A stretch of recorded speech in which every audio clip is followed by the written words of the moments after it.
hit this a couple times before you fire the cameras? No, you go ahead.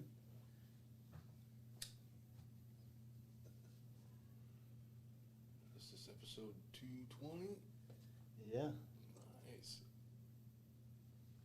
I think everybody can hear us. Yeah, they should be able to. If they can't, they'll tell us. Hell Anyways. no, hell yeah. Yeah.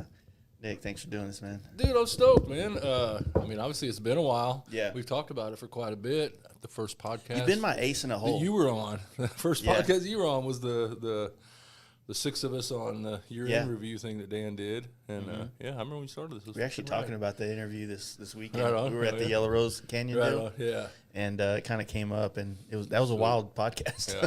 Yeah. Yeah, it was definitely that. But yeah, man, I don't know. Like sometimes I forget the amount of like awesome people that are here in Dallas because I'm always, you're on social media and you're always seeing all this shit everywhere else that it's like you forget that there's, a guy like you. And I'm always every once in a while, Dan will pop up in my head. I'm like, hey, dude, when are you going to be back in Dallas? Let's do a podcast. Like, oh, I got fucking this. I'm going overseas and doing this. I'm like, can't never catch up with that dude. Yeah, he's in Red River right now, so he's been there for a while. Yeah, yeah. But I mean, the other thing too is like I wanted to be able to have I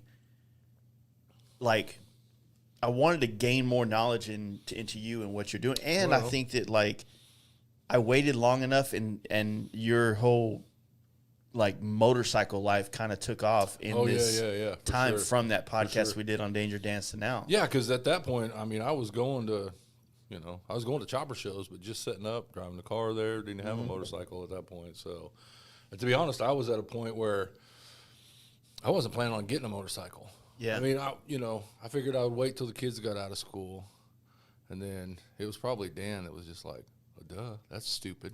Just do it now. So. Yeah, I feel like that was kind of the thing because if I'm not mistaken, you were tattooing, right? Yep, I tattooed for and then 20 you years played music. Yep, and I still do. You still do. So in fact, it's kind of we're playing Nitty Gritty. Oh, in September. Yep. Yeah, that's right. So it's like, man, like, how do you go from tattooing to making knives? Like, that was kind of like it's a creative endeavor on both sides of it, right? Sure. But like, that's a big jump. And then now do you still tattoo at all? No. Well, at this point, it's been the longest I've ever gone without tattooing. It's been more than a year. Do you find that the relationship between making a knife for somebody and doing a tattoo for them is a little bit better mentally for you? Or like, what's funny is it more rewarding? A lot of it's the same. Well, yeah. So a lot of it's the same as far as like dealing with people, getting inside of their head, finding out what they really want. You know what I mean? Being able to make something for them that's, pretty much everything I do is pretty much one-off. Even if I make two of the same thing, they're different, They're not stamped out of a machine kind of thing, Right. But the nice thing about this is I don't have to sit next to them. I don't have to sit right next to somebody. I don't have to deal with their blood. Now, I might cut myself on their knife while I'm making it, and usually it's not even a sharp knife. Usually it's like a burr on the edge or something. But, it's real similar. The simple story is, I mean, I loved tattooing. I still do. I mean, it was a blast. It was a good time. But, man, I play in a band. My buddy John and I have been friends for years and years and years. And Terry's a good friend of mine, Terry Shanks. I was like, man, I'm going to get a knife for John's birthday. And I'm going to get John a knife. I'm getting me one, you know. So, man, I ordered a couple knives from Terry. And, I mean, dude, like, literally, when he put them in my hand, that was it. Everything changed. I was like, I have to figure out how to do this. Yeah. Like, it was as simple as a piece of steel, 2 pins, and a buffalo horn scales. And, I mean, just took raw materials, made a tool. Something. And it's like, I'm not a mountain man. I'm not a cowboy. But I just dig that aesthetic. Yeah. You know what I mean? I dig, I grew up in Iowa. I grew up in a small town. I grew up camping and fishing and hunting. And, I like being outdoors. I've always used a knife. What's funny was I didn't realize how much I didn't know about knives until I started making knives, But, yeah, dude, he handed me a knife, and I was just like, I have to figure this out. So, I mean, it just like a paradigm shift on anything, Like, I mean, once I got the motorcycle, it was just, even thinking about motorcycles, I manifested a motorcycle. I didn't even buy that motorcycle. I just was like, going to all the chopper shows. Dan let me ride his bike, and I was like, all right, let's do this. Let's figure this out. And I just, because you were at everything for quite a while. Head first into it. I mean, you were at all the Texas Hills events. Yep. You were, obviously the Giddy Ups and things like that. And for sure. That's the other crazy thing is like, I see you everywhere. Right. I'm at the Michael Lichter show walking around. It's like, fucking Nick, what are you doing here, man? I mean, those kind of things are cool. But, I mean, that's something I want to get into later about the bike stuff. But, right. I mean, one thing that I found fascinating is not necessarily letting go, but allowing yourself to transition, not sexually, but transition into another art form and not feel like you're cheating yourself or – because I imagine like tattooing, like when you start like going down a path of trying to get good at something in the head, you're manifesting or whatever you want to call it. You're thinking about, man, one day I'm going to get to this level. Right. And then you do. And then you're like, well, now I want to do something else or whatever. It's almost, you feel like destiny gave you what you wanted. And now you don't, now you're like, you're unthrilled with it anymore. My wife always says,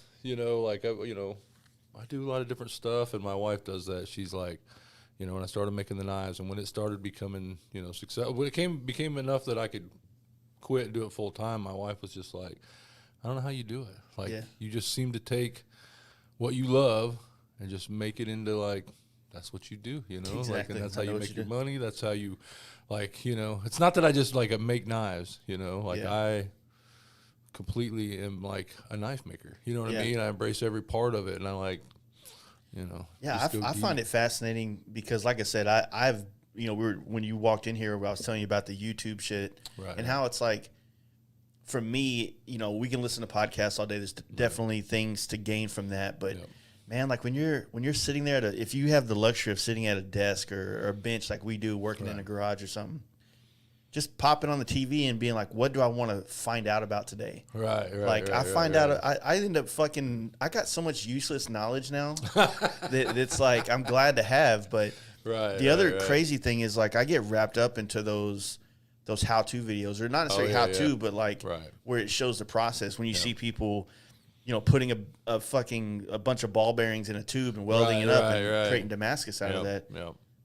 I'm like, all right, I'll be laying in the bathtub. Everybody knows I like taking baths. I'll be in the bathtub, feet up in the air, just like water's already gone out of the tub, and I'm finishing this video. You know what I'm saying? Right. That's fucking I actually did that last night. Right. Because I was trying to go to sleep, but I knew we were doing this deal. And, man, I love seeing that shit. Just seeing it happen. And it's like, part of me is like you, though. Like, I'm like, fuck, I want to try that. But I'm also like the restraint of like, all right, I don't have enough. I don't have enough. And I'm at a point now where it's like I think I can afford certain things now. Like I think I can afford to buy a knife from you or get on the list to do it. So it's like I'd rather honor that way instead of going down that rabbit hole of let me go ahead and buy every tool that's in your Like I'd rather just buy the knife. You know what I'm saying? That's way easier. Well, one of the things too about the whole change was, I mean, it wasn't so much that I just like changed careers. It wasn't like I went from tattooing to knife making. It literally changed my whole life, and not just the things that happened, but it changed me. You know what I mean? Because I mean, tattooing's at night. There's shops around that try to like close at 10 o'clock or whatnot. Whatever. But tattooing's at night. It's a nighttime thing. Sitting all day. When was the last time you got up at 10 o'clock on a Saturday morning and went look and get a tattoo? Like that just doesn't happen. Yeah. It's, Friday night, it's a nighttime thing. So when my oldest boy was born, he's 15 now. She worked in bars, I tattooed. Then when we had the boy, we didn't want to put the kid in daycare. We didn't want to pay for it, and we just didn't want him to be away from us. So, she worked days. I watched the boy. She'd come home, and I went to work. She'd watch the boy, and we did that, and it just kind of like became the norm, kind of the way we did things. But, obviously meeting in the driveway, sometimes some nights it was like, hey, how was your day? All right, cool, see you later. And I'm off, That was one of the weird things is when I started doing this full time, it changed so much about our life. My wife was like, She's like, I don't know what the hell to Yeah, do so with you get up pretty early, right? Oh, yeah, 'Cause, I mean, yeah. that video you did this morning was 3 hours before I woke up. So. Yeah, and actually I'm taking it easy this week just because the trip kind of whipped my ass, and I'm like, yeah, I'm gonna take it easy this week. But normally I get up at 4, and I work until the boys get out of school at like 3:00. It's been super hot lately, so before the boys started school, before I went on the trip, I mean, I was getting up at 2:30. Going to bed at 5 or 6 at night and getting up at 2:30 just to try to beat the heat and do all that. But I don't know. It's weird because I tattooed, I play in a band, and I'm like, okay, I'm gonna start making knives. I'll be my own boss. Like I could do whatever the hell I want. And here I get up at 4 and go to bed at 8. And it's like, well, that's not rock star at all. Yeah, exactly. That's like an old man. Yeah. But I don't know. There's something about it though, because like you're pouring time essentially into that craft, and and I know it's it's probably like every one you feel like you got better. You know what I mean? Yeah. And so I think that's kind of why I was getting at is like not necessarily quitting one and doing the other, but feeling like you put more devotion or time into one, and you feel like you're like the scale, I guess, between tattooing and knife making. If you're spending more time knife making, do you feel like you're still staying up with the trends or the skill level or growing in the other discipline, if you will? Well, I mean, as far as making knives, I mean, I do what I do. I don't try to, like, I'm not in competition with anybody. Even when I look at other people's work, there's people that are better than me, and there's people that do like way more of a refined work, and that's awesome. But it doesn't affect me. Like, I don't think about that stuff just because I'm having such a good time doing what I'm doing, and I like the way my stuff looks. I like the way my stuff works, and it seems like there's quite a few people that agree. You know what I mean? Sure. So, which is amazing because I'm still blown away that you know how it is. You start something new, and it's like all your friends support you, and they're all yes men, and they're like, yeah, man, that's awesome, and they all buy from you. But there comes a time when you've sold a knife to all your friends, and then and it starts to spread out, and like obviously a lot of the stuff that it spread out to was even beyond the scope that I could even thought of. Like doing a TV show with Jason Momoa, and I mean, even just like getting to hang out with Gary Holt. We met him backstage because Terry made some stuff for him. Got to meet him. He and I shoot the shit all the time. Hell, I met. I tell you about Taylor, Loretta Lynn's granddaughter. She hit me up after I came home from Tennessee and was like, how come, she makes a lot of videos. She does a lot of stuff. She's like, how come we didn't make a video while you were out here? And I was like, well, because I'm nobody and you don't know who I am. I mean, it's that easy. And hell, they came to Arlington and played a show, sent me and the wife tickets, got to hang out with them. They're the most amazing people, and like, I don't know that necessarily knife making has gotten me all that or, made all those contacts, but it's just the change in me has allowed a lot of that stuff to happen. You know what I mean? Yeah, I mean, I feel like your personality, it's like people want to support it. Like right. I mean, we don't know, but you could be this crazy psycho killer, right? But you put it out there. I could be, but that's the thing is, everything I do, I mean, I'm as transparent as possible. Exactly. You know what I mean? Like, there's nothing about what I do that's. Nobody. I've been around so many people, and no one's ever said, who I don't like? That fucking Nick dude. The one that bangs hammers on metal. Fuck that guy. Nobody ever says that shit. What's funny is actually I heard one of the conversations I heard was over at Rhino's one night. Some guys were talking about that, and they were like, who you need to not trust is if Nick doesn't like somebody. Yeah. You're like the guy to watch out. You're like the puppy that, like, if the dog doesn't like you, right? I trust him more than you. Yeah. But that's kind of one of those deals. Is like, I guess maybe you put off a very positive vibe and a positive, the best word is vibe, and then that becomes contagious, and people that are around you like, man, like, fuck, I want to be like Nick. I grew up in Iowa, and I mean, I don't know. You've heard the stories about Iowa, right? Like, you go to Iowa and you go to Home Depot, right? And the guy that like helps you and helps you find all the stuff and helps you check out, helps you load your car, the guy doesn't work there. He's just an Iowan that, you know, is just helping out. I mean, that's kind of, I mean, I don't know. I just grew up that way, and, you know, just, so one of the cool things about going on this trip, going to Sturgis, and the same thing happened last year when I went, because this is the only 2 years that I've gone. Dude, I love meeting people at gas stations, because they might be other travelers. They might be locals, and I mean, if you're traveling, you're somewhere different, you know, every time you stop. And there's a lot of times, and even on this trip, you know, there was guys that were like, you know, we'd stop somewhere, somebody walk up, and they're like, this guy's gonna come talk to us, you know, and I'm like, yeah, hell yeah, he's gonna come talk to us. We fucking look like space cowboys on fucking choppers, you know, like. Of course they want to fucking talk to us, and I love it. I want to talk to people just because, you know, I mean, that's my existence is just, you know. That's probably what it is, too, because I definitely don't put that vibe off. Right. And I think, and I want to put that vibe off. I want to have that much, you know, personality, if you will. But, man, I feel like sometimes when you ring yourself out on social media and on podcast, it's like, you want to protect a little bit of privacy, and sometimes that's in person, in a sense. And I don't know. I got to overcome that myself, but yeah, I mean, that's how opportunities happen, by being open and being inviting. And some of the coolest people that I've met in the last couple of years have been. I mean, I met Spook on the side of the road. You know, like literally, I pulled over, take a picture of the "Welcome to Tennessee" sign in Memphis. And he thought I was broke down, pulled up behind me. And, you know, like right there where you cross the bridge, it's, you know, I mean, it's like trying to stop and take pictures by the High Five in Dallas. You know what I mean? Is the main bridge open yet? Oh, yeah, it's open now. Okay. Because that shit was horrible. That. Oh, yeah. Yeah, I went across it twice, going over to Tony's and then going out to Tennessee. Yeah, awful. Well, I went all the way down south to whatever it is, the 5 that goes up.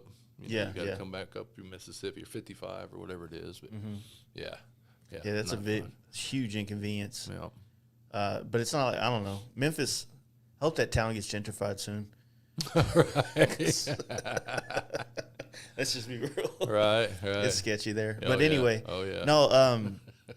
You finally like you said, you started getting onto the bikes and stuff like that. So you said you wanted one, but you were trying to be, you know, more responsible to not take one or take a payment or anything like that. Yeah. Well, I mean, I used to race dirt bike. My first motorcycle that I owned. So my granddad had motorcycles, 3-wheelers, 6-wheelers, you know, all that stuff. And we grew up riding all that stuff. And the first motorcycle I ever got was a fucking Harley. A 125, you know, I don't even remember. So 1979, you know, whatever. And but I rode the shit out of that thing. And then, you know, I've just always kind of rode dirt bikes. I ride dirt bikes and rode dirt bikes. And, I mean, I raced dirt bikes down here in Texas for years. And, you know, I guess I just never thought about having a street bike. Well, to be honest, as much as I rode dirt bikes, I was afraid I was going to get in trouble if I had, you know, I mean, just because I'd ride dirt bikes anywhere. Yeah. And I was like, man, I get a street bike, I'm going to do the same thing and just, you know, be ripping across sidewalks and, you know, jumping off porches and whatnot. And I was always scared to get a dirt bike. The dirt bike thing was scary for me, being a guy that never rode them. Oh, right. It was scary because I didn't know. It was the complete opposite feeling being on dirt versus being on the road. So I feel like a lot of people that ride dirt become much better riders because of being able to, you know, just, you know, deal with the situation, the quick decisions while riding. You know what I mean? It's like, so I wish I had, because you know, a lot of the guys that I ride with that did ride dirt bikes definitely are much more. They can ride faster than I can. Their balls are bigger in some sense, to where they'll take corners harder than I will. I keep up, but you know, I'm not.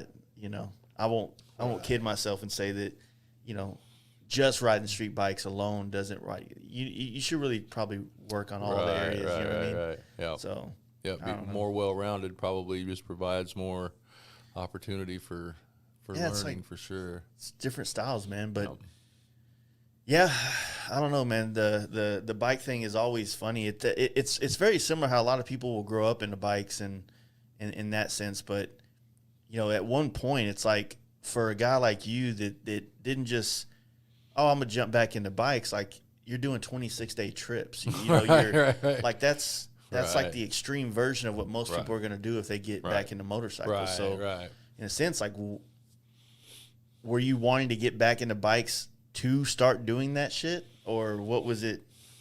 No, well, to be honest, I mean, I think it's just a product of just the way I am. You know, I go all in. I mean, I did that with tattooing. You know, I started tattooing, and that's all I did. I went like I was, you know, I wanted to be good at it. I tattooed. I owned my own shop for years. You know, did all that. Well, I mean, when I raced dirt bikes, dude, I raced like 3 different race series. You know, and there were times when they would like the series would overlap, and I would race every weekend for like 6 weekends in a row, and go to Arkansas and race and go all over the place to race. Like, I think that's just a pattern of just the way I am. I got the bike. I love riding it, and and part of it too. I was like, well, like when Dan says, "Hey, I'm going to Mexico. You want to go?" Man, you go, right? I mean, so that was, I mean, to be honest, that was the biggest trip before this one. That was 16 days. And, I haven't done a 16-day trip yet, man. I feel like right around 12, 13, 14, I get real homesick. Right. Oh, yeah. You know what I mean? Yeah. So the most we've done is 14 days. Right. Yeah, that, I don't know. It's work sick as well. I don't know if you get that, like where maybe you're not like, you have to be back, or you're gonna have customers bitching you out. Right, I'm pretty good at managing all that time so that everybody understands. But it's like I miss it because when you're sitting there alone in your head, you're like, the ideas start coming, and like you motivate yourself in a sense to get back. Well, into I went through that, especially on this trip. I went through that where there were, especially towards the end, there were a few days where I was just like, like, what am I doing? I'm just out here spending money and just, like, but to be honest, man, I mean, you see it. When I'm home, I work. I mean, I work. I do hours and hours and hours every week, and don't do a lot of other stuff, Like, I mean, there's weeks I don't hardly leave my property other than, Tuesday night I go to band rehearsal, run down a Quick Trip a couple times, but, I go to bed. It's like, I go to bed before my kids go to bed. I go to bed before the sun goes down. So, I know in my heart that I put in the time, I put in the effort, and I put in the work. So, when I go out and play, I don't sweat it. I don't worry about it. You're all in. Yeah. And I don't worry about it. I know that I have the trips that I have planned and scheduled are included in my lead time. Yeah. So, I don't come back behind. I don't come back like, oh, I got to get this done. I don't have a 3-week deadline and then I'm gone for 2 weeks and then I'm like, oh shit, I got a week to do this. Like it just works out. You set it up and that's the kind of the way we do. I mean, right. Honestly, it's been tough, like we were saying, with the shortage of certain things, but. I mean, I try not to take bikes in the summertime just because I don't want to be on the road while someone else's bike is sitting here. Right. If someone's building a bike for Sturgis, that's different. But like someone that's like, hey man, I want to get the bike painted, to just have a painted bike, right? Like, well, fuck, if it ain't for Sturgis, man, I don't want to keep you from riding your bike. Right, yeah. But if you're, like I said, you're building it for, we're taking this to Sturgis, then your bike might have to sit and not be touched for a week or two. Well, and I mean, I'm sure part of it too is like, none of this is like willy-nilly. I mean, as much as you travel a ton, so I'm sure there's a point where you sit down with the wife and like lay out your schedule, So I mean, it's not like I just take off and I'm gonna be gone for 3 weeks, Like it's all planned, and I literally put in extra hours before I left to try to get stuff done to get to a point where when I came back I would just be comfortable. And like say this week, I'm taking it easy just because, I mean, I'm not trying to kill myself either. I'm not trying to kill myself for what I do for a living. Yeah. You don't want to burn yourself and out on it. I love what I do, and I wouldn't want to get myself to a point where I didn't love it. Yeah, I mean, the only thing right now that I'm, travel-wise, it's like as far as the bike trips, I'm pretty satisfied with my year, right? And we still have a Florida trip in November. No shit. So, we do the down south camp out for the homies. Oh, that's right. Yeah. And it's a perfect after Sturgis, I was this close to just hauling ass to go to Washington, right? Oh, right on. Because if I would have did that, I'm planning after the down south to go to Key West. Oh, right on. So I would have been able to hit all 4 corners this year. Nice. But after Sturgis was kind of a haze. Like I needed to get home, but I wanted to stay out. But when did you guys leave Sturgis? I left Sturgis Wednesday, so it would be 2 weeks. This Wednesday would be 2 weeks. Right. But I had to be home by Wednesday, so I had a week basically, and I wanted to go out west to California, but the thing was I was trying to go do podcasts, and it was going to be like 500 and 600 mile days. Oh, damn. And then trying to do a podcast. And then do a podcast, right? Yeah, that's tough. So, man, I made the executive decision, and just once I was at Salt Lake, I just turned around and started zigzagging through Colorado home. Oh, sweet. But now I'm like, well, fuck, when I went to California in March, all of NorCal kind of got messed up because there was massive storms coming through, and I'm on my bike. Right. I'm not trying to show up to someone's shop soaking wet. It's just not comfortable. But I wouldn't mind driving up there, but then it sucks because then my wife wants to go, but then she's also she's gonna want to do things up there that are not podcast related, and it costs a lot more, because I'll go up there and sleep on my buddies' couches. Yeah. Yep. Go do podcasts in little fucking basements or not basements, just uncomfortable areas, just so that we can get the conversations done. And she's not gonna want to sit there for 3 hours as we talk about stuff like that, But yeah, and then I was like, well, fuck, man, I need to go to Phoenix too, but I don't know when I'm gonna be able to do that. Is that for more podcasts? Mainly the traveling for the rest of the year is trying to get podcasts done. Oh, gotcha. And trying to, because a lot of the West Coast really kind of did a lot this year, and kind of making up for not the lack of doing anything, but being so shut down through 2020. Oh, right. And we've been heavily focused on the East Coast this whole year, so I'm trying to balance it out with some West Coast podcasts and things like that. Speaking of East Coast, the trip over to North Carolina, my first time in West Virginia, my first time in Virginia, my first time in North Carolina. Holy shit, dude. Those mountains out there are rad. It's fucking awesome riding out there. Yeah, I had no idea that it looked like that, just so much of it looked like that.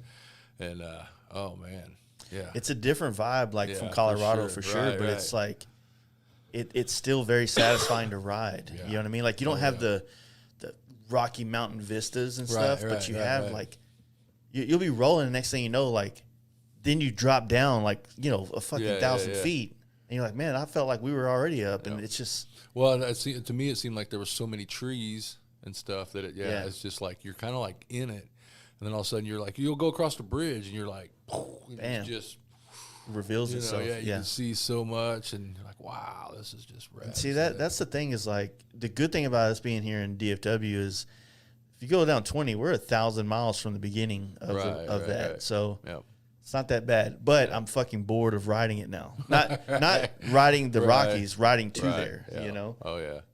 Like we were planning on going to or all the homies do the V-Twin Visionary Tour that's out there. Yep. And I'm planning to go, but I'm totally trying to find a trailer to put my bike on there. I'm not even ashamed to say it. This last trip, I did it last year too. I did it 2 years ago because they didn't do Run to Raton last year. But I trailered out with Booger just because he's taking all the stuff. He's taking dirt bikes. He brought out dirt bikes for my kids to ride. You know what I mean? Oh, yeah. So we ended up trailering out to Raton. But like I say, we did that the time before. That was when I got home from Minnesota when I hit the deer. Like I got home on a Tuesday at 10:30 in the morning and left at noon the next day with Booger to go out there. So, yeah. But I trailered out there. Does your wife get to go out to a lot of the stuff with you? Well, she went to Raton. She doesn't go to a lot of it, but we always go. She always goes to Raton. Her and the boys always go to Raton. I was trying to get her to go to Tennessee this year. Like we had it set up, and then my buddy backed out. Him and his wife were going to go. And that's one that I definitely want her to go to. Tennessee feels like the kind of vibe where the families right. definitely. Well, I don't know. I want to take the boys out there. I mean, Didn't Dan have his kids out there? Oh yeah. Yep. Probably got some fucking badass kids. Yeah. Oh yeah. You got feral kids. Feral kids. It's fitting for him. We got there, and them boys went right to the creek. And that was it. That was their babysitter the whole weekend. I mean, they were just in the creek swimming, fishing. That's awesome. You know, rope swinging, all that. Yeah. I remember when I used to run up and down creeks. That was a good time of my life. No I problems. still like doing that. Yeah. Yeah, man. So, like, how do you what, like, when you plan to do these bigger trips or whatever, like, what's the motivation like, or where is it just kind of, do you have any of it planned, or is I mean, it's funny because I tell the wife all the time, like, these are work quotes, air quotes, work trips. It's just one of those things where I did all the shows, did all the chopper shows, and I'd set up a booth every time. And it literally got to the point where part of it was being on Danger Dan's Talk Shop was, and to be honest, part of it's the hat. The hat just gets me recognized. So, it got to a point where, like, I could go to a show and just, like, go. Yeah. Just ride the motorcycle down there, camp out, go ride around, go fuck off, whatever, and still made the same impact. It still made the same amount of connections, all of this is work trips, other than Mexico. I mean, obviously in Mexico, we're going to talk about the Mexico trips. I wasn't really trying to spread the word about what I do down there, but other than getting arrested in Mazatlan. We're going to talk about that. So were you taking like an inventory to the shows to sell, or was it more to show? Well, initially, I would make a bunch of knives, and I just made knives, and I would take them to shows to sell them. But yeah, that was part of it too. Was it got to the point where I'd sold so many knives, I sold every knife I had on hand, and then I started taking orders, and then it got backed up. So, a big show would come up, and I wouldn't have anything to take, and there's no point in getting a booth when you've got an empty table. You're just like standing there, and that's like now I'm tied to the table. Yeah, and I can't go run around and do all this stuff. I can't. I mean, you go to the chopper show, you can't even go walk around and look at the choppers because I'd be there by myself, and then you really can't ride there because you have to trailer all the time. Right. That's exactly why I don't do booths and stuff, and I don't have anything to sell either. And I think that once we do start getting more shit like shirts and things like that, it'll probably change. But right now, like just like you, I'm just trying to live up this as much as I can because I feel like at some point I won't be able to go to Sturgis and ride and do this. I'm gonna have to go to Sturgis and do nothing but business, if you will. Right. So, enjoying the freedom while it's available, basically. Well, and that's a big part of what I'm going through too. Is when I tattooed, that was one of those things where, I worked every Friday and Saturday night for 20 years, dude. I took one off here or there, but it just seemed like I worked every Friday and Saturday night for 20 years, and we might go on a family vacation, but when I did, it was only one. It might be like 3 or 4 days, and I was worried about the shop the whole time, or what, we work. If you're working in a shop, you got to find somebody to cover your shifts while you're gone and that kind of thing, and it's just, yeah, that now I don't have to do any of that shit. I just get to do what I want to do, and definitely having a lot more fun. How long do you think it took you from or what was your process to kind of teach yourself with the knife making process? Was it like also being around Terry Shanks a lot and getting pointers and having someone that's already done it? I spent a year just studying, I looked up everything. I literally looked up everything I could on YouTube about knife making. I joined some Facebook groups, just immersed myself in it, but just in my head, what I mean? Just did all this stuff, learning. But, that's one of those things too, where that's still part of the paradigm shift, where you're like, that's all you think about now. I would dream about knives. I wasn't even making knives yet, and I would dream about knives and stuff.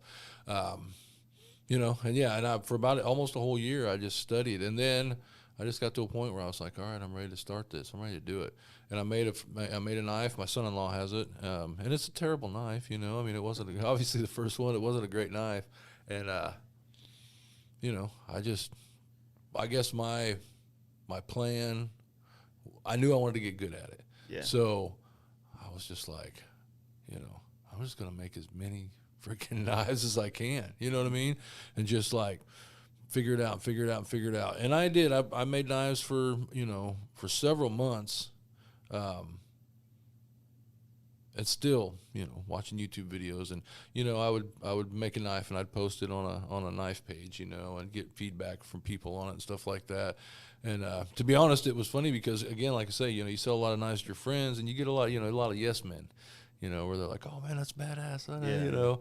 And to be honest, I applied to join the Texas Knife Makers Guild, and they have a, you know, like an elite group, like not elite group, but an upper echelon, which the Lone Star Knife Makers, and they turned me down. And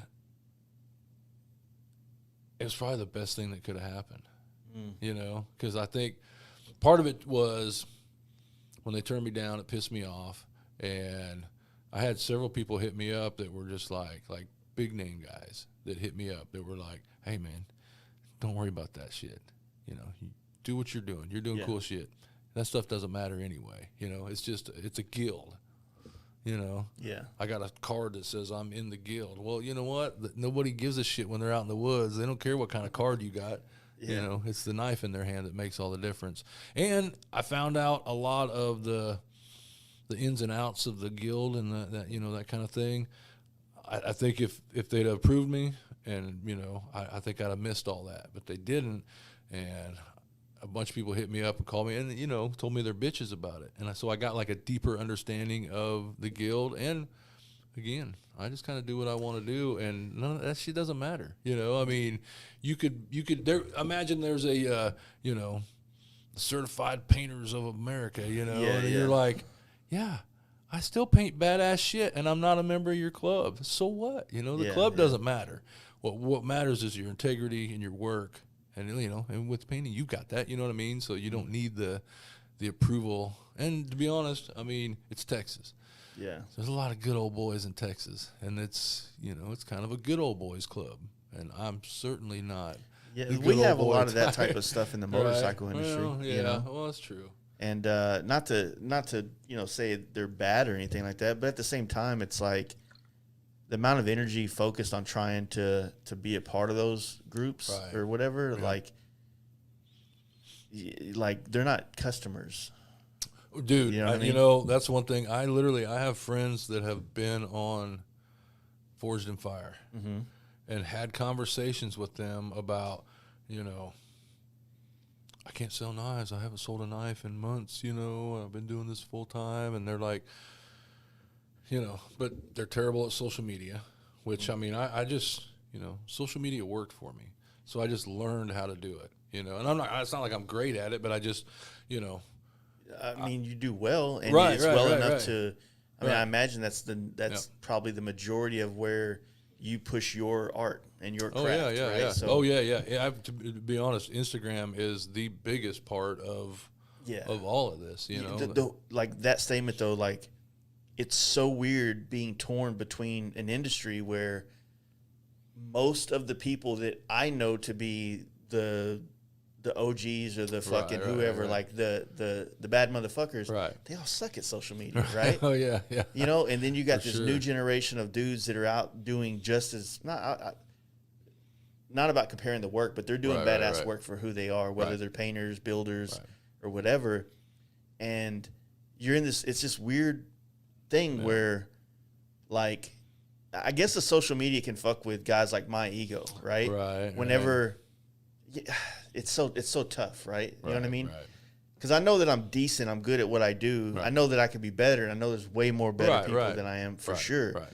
But at the same time, it's like, why does the Sturgis Hall of Fame only seem to, you know, look at, not saying I deserve to be there, but just why is it not looking at all these fucking people that are doing all these crazy things on social media that also are doing great things for the motorcycle industry? Why is it always like, you know, Not saying the people that got in don't deserve it, Right, nothing right, like that. Right. But why is there nobody of this newer generation getting kind of recognized, if you will? Right. Guys that have already got 20 years, almost 30 years of some are like you, where they're like, hey, this new thing, I'm going to try this. Right. You know what I mean? This social media thing. And so many people just don't. They, you know what I mean? Right. And hey, I don't know. I mean, I get it. I never had a MySpace. I didn't understand it. You know, I didn't get it. And the only reason I got a Facebook is because my mom called me, 12 years ago and was like, hey, are you on Facebook? And I was like, no, I don't know what that shit is. I'm not interested in that. And she was like, well, but we can like stay, because my folks live in Iowa. Mm-hmm. My daughter lives in Oregon. My brother lives in Kentucky now, and she was like, we can stay in contact better. And that's literally how it started. I was like, all right, I'll start a Facebook so that, like we can stay in contact better, whatever. And and then tattooing, I really didn't push it that much, but with the knife making, it's work. I mean, dude, it's like work. Somebody from Maine can see your work through I've social media. Knives to Switzerland and fucking, Australia and. I ship knives all over the world, and it's so crazy, and I'm sure you do the same thing. You get people that pop up on there like, hey, from Brazil, and from, and it's just like, that's crazy. It is, and I mean, the thing is that like our generation of like, craftsmen, if you will, are using these platforms, and some of the older ones, like they got their fame through the TV shows or the magazine cult, circuit. Even though we're all trying to, a lot of people are trying to keep magazines alive. No matter what, they're still not what they were in 2003. You know what I'm saying? And that's too bad too, because I mean I love magazines. I do too. I mean that's something you could like and that's the thing too is that's this one's from a year and a half ago, but you've got it right there in your hands. It's a thing you can hold and like look through and like you can stick it in your back pocket and take it out in the woods and like sit by a creek and check out choppers after you've been riding. It's just there's something about like for me with the magazines, because I have certain magazines here and then I have a garage full of them, right? That I just keep at the house, and it's like every once in a while, man, just going in the garage and sitting down and playing some music and then just flipping through, even if it's like my old tuner car magazines, you know what I'm saying? Because I don't know, for me, I find inspiration in a lot of different ways, in a lot of different places. And sometimes like looking back at those old Easy Riders or I have a bunch of airbrush action magazines from when that was going on. Nice. And Lowrider magazine, I was huge into that stuff at one point in time, and it's like, man, like magazines are great, but the thing is, I think they still can be great, but they have to adopt some new models the same way we have with social media. Yeah, for sure. It's like if you use a social media platform to create the customer base, right? Say, like what Tim does, right? Like you don't have to sell 100,000 magazines, right?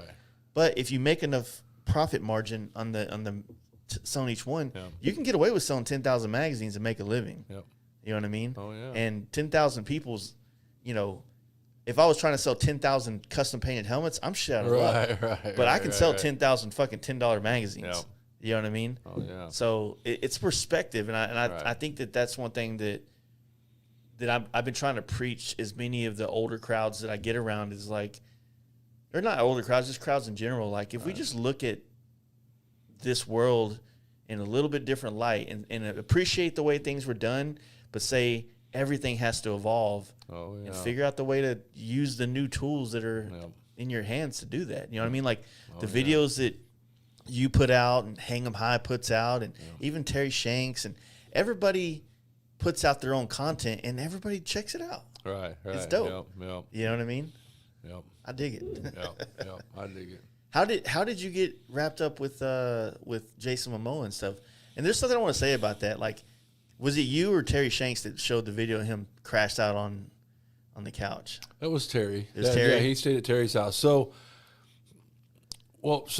Justin makes stuff for Jason, and then Richard Baggett makes stuff for Jason, and Kenny.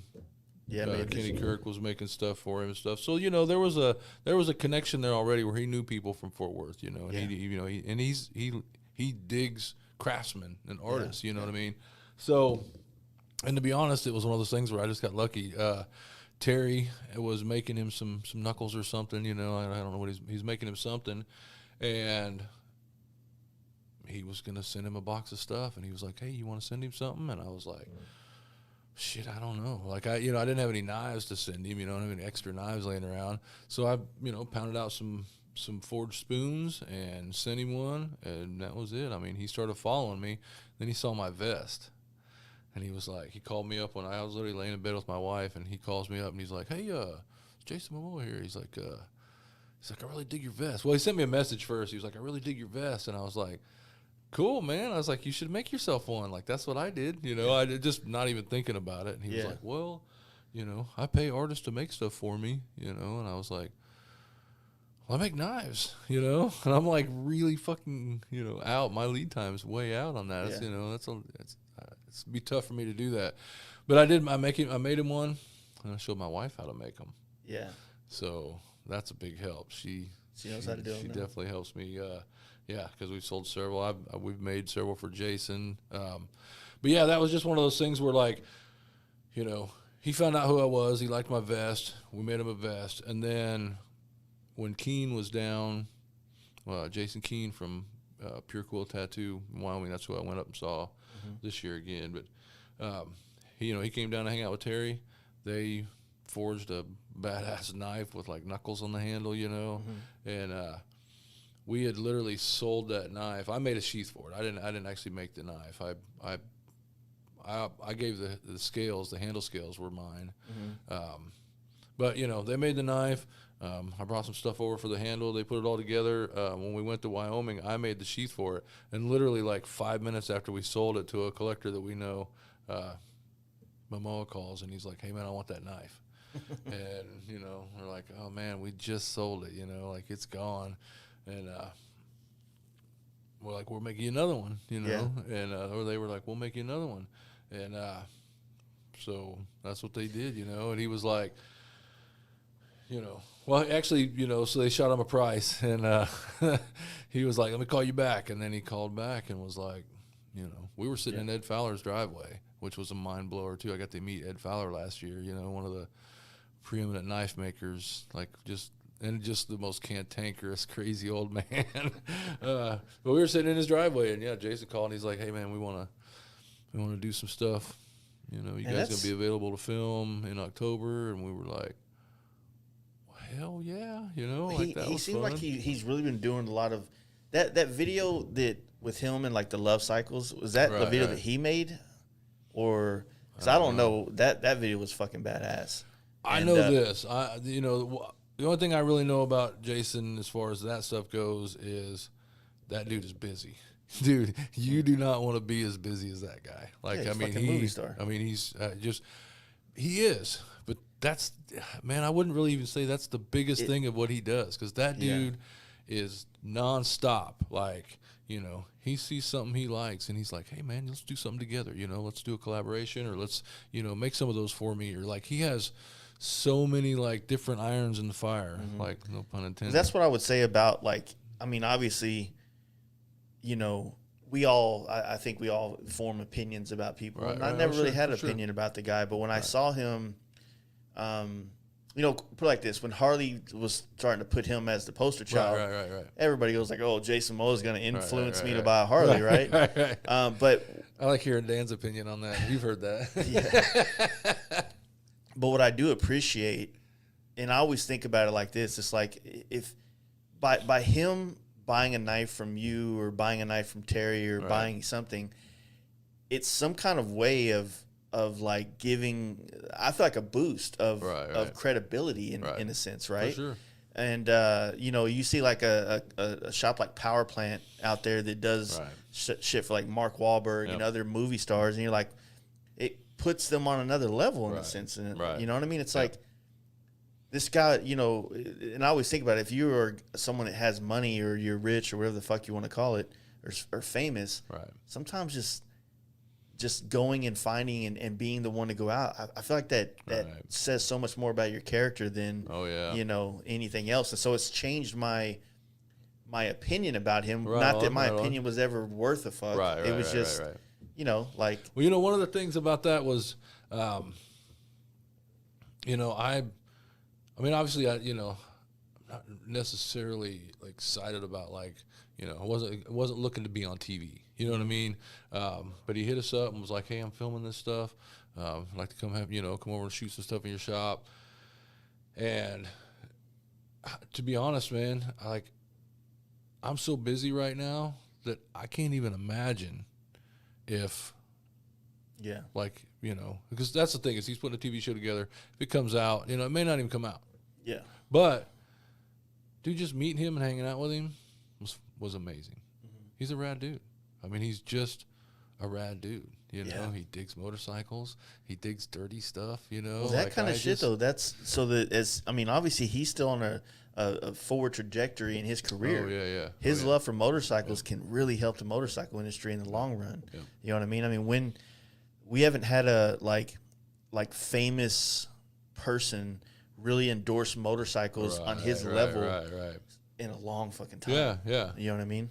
Yeah. Well, yeah. I mean, to be honest, like who was the last one? Steve McQueen.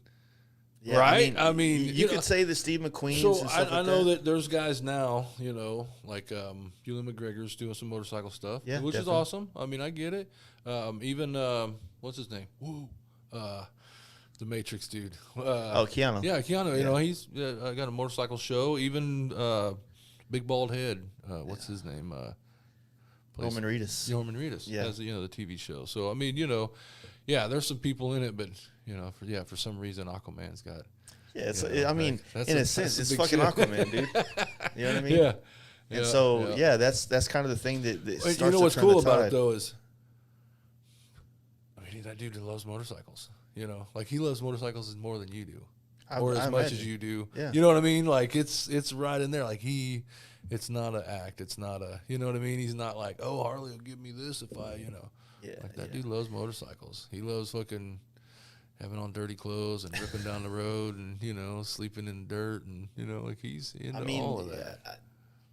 I think that most of us would think like if we were ever, not to say that we're trying to get on his level, but if we were, that was us, we would want to be that connected to the ground level or the actual people that make the scene like you guys. You know what I'm saying? I'm sure he's, well, and that's the thing too, like say, man, you would not want to be as busy as him. I would not want to be as busy as him because, to be honest, it's funny. I've had that conversation with a few people about, like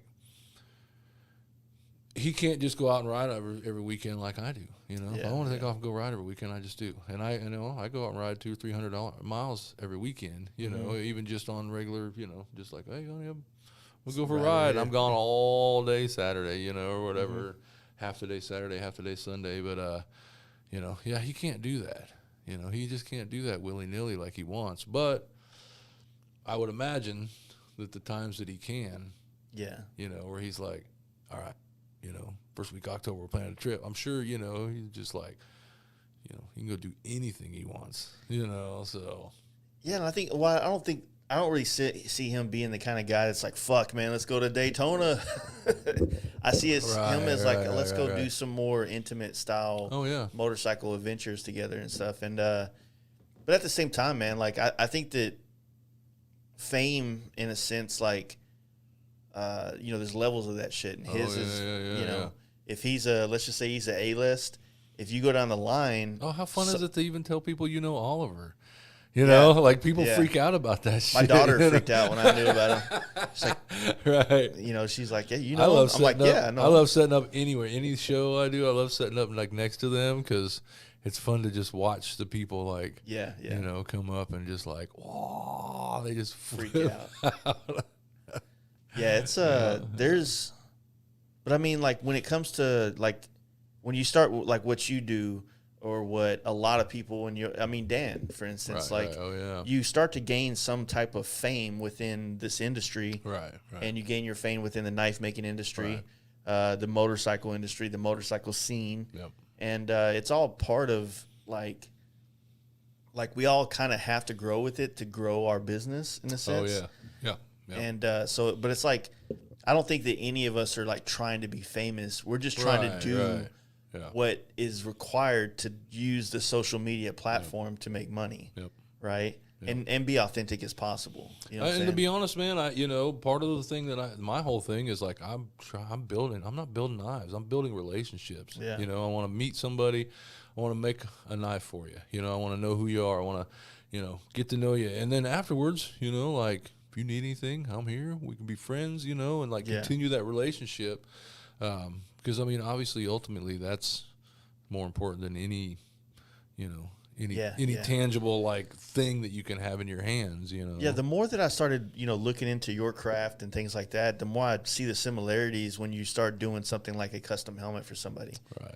Like it's not a necessity.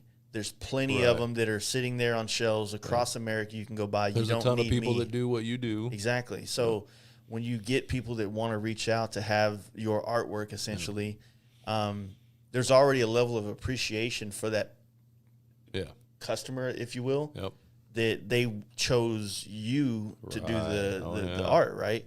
And then, of course, then you hope that they can afford you, or you hope that you can meet their expectation, things like that. But, yeah, man, there's a lot of similarities to it. I mean, in my opinion, when I always tell the people when I'm designing helmets, I'm like, look, let's just do a brief summary of what you want to do right now, so I know I'm on board with it or not.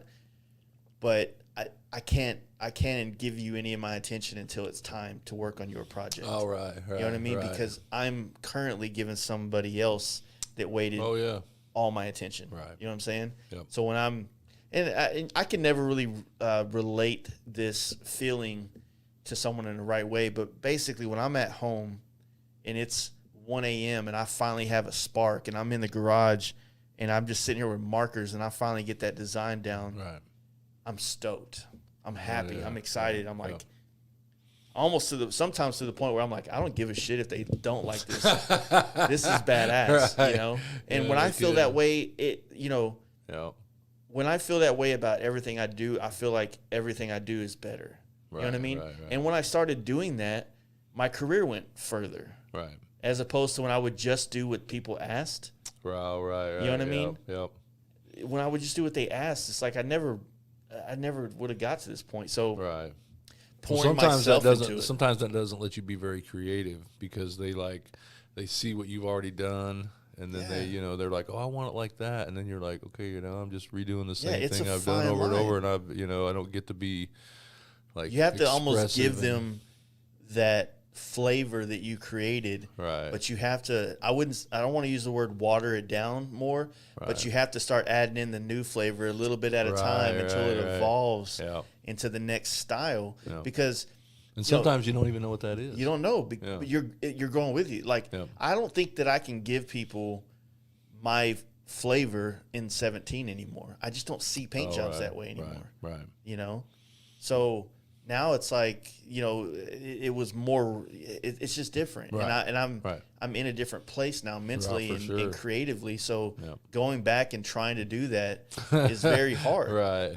But you put enough distance and it becomes nostalgic, and then like, okay, let me try and learn how to redo this old school shit I used to do. I mean, I just did a mini truck style helmet downstairs, and very simple designs, but it's just the layering, the way they did that stuff back in the day that made it busy and made it cool. But it was fun doing it. You know what I mean? Hell yeah. But my other style, the one that's more me, that has my signature on it more or less, that's an ever-changing thing. So when somebody gets in line, they're getting hopefully a version of that, and hopefully it keeps going. So it's weird how that works. You know what I'm saying? Yeah. It's weird being an artist for sure. Like it, There's a video. It's funny because I go back to this a lot. There's a TED Talk video where a guy talks about the golden circle. And he talks about why people, listen to other people, why they follow other people, why they, why they buy from certain people. And it's just funny how much of that, it's 3 parts, and only one of the parts has to do with language. And it has nothing to do with decision-making. And the 2 parts of the brain that have to do with decision-making have nothing to do with language. So like when you hear somebody talk about, oh, man, it's a good idea, but it just doesn't feel right. You know what I mean? Where they can't put it into words. It doesn't feel right. And it's like art is kind of like that, where you do something and you're just like, fuck yeah, that's it. Like, well, what about that that gets you? And you're just like, I don't know. Look at it. Like, I get it, like you can't put it in words. It's just a feeling. Well, I think sometimes a lot of artists have I don't know if the word is foresight, but they can see it finished. Oh, right. Like I have like for me, while I'm designing, especially on bikes, I can see this thing going down the road. Right. And so when that vision, I could see it sitting in a parking lot across the way. Right. I can see it from almost every angle. Right. And that's what helps me kind of create what I'm kind of more known for, which is a flow, like a cohesive feeling throughout the whole bike. You know what I mean? Sometimes you get, especially with the air quotes panel style paint jobs. I mean, right. That could be as simple as oval on the gas tank, oval on the fender, oval on the rear fender, and then find something in the kitchen, spray through it, and it's done. Right? There are those levels, and sometimes those are fitting places to put it. But then, how do you take that style, which is essentially what I do, and give it a little bit of flavor from this style of paint job, this style, this style. A little zazz. Yeah, a little bit of, And that's what creates my style, is everything that influenced me growing up in this thing. Yeah. And I imagine that's probably yourself with knives. You know what I mean? Like you take the people that inspired you. And once, it's very touchy. It's very hard to say this right? It's like, it's not that you're copying people, but you sometimes have to learn how to do what they did before you can do what you do. Oh, yeah. You know what I mean? Yeah, definitely. I don't know how. Yeah, for sure. No matter how you say it, it sounds like. Well, that's one thing, like in tattooing, it's one of those where, like, I mean, there aren't any original ideas. You know what I mean? Have you seen the OG Abel rose, the money rose?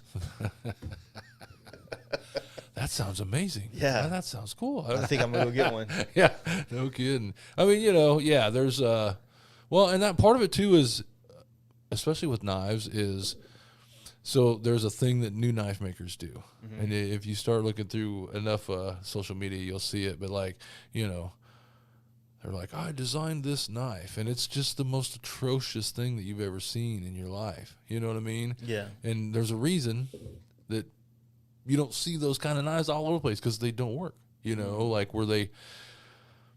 knives have a certain aesthetic and they have a certain purpose and a function, and you can't put the sharp part where you hold it because, just because that's different, new, check this out, how I did this. And it's like, you're going to cut yourself, there's a reason that some of the stuff is like, across the board, like it has to kind of be done this way, and you can expand on it.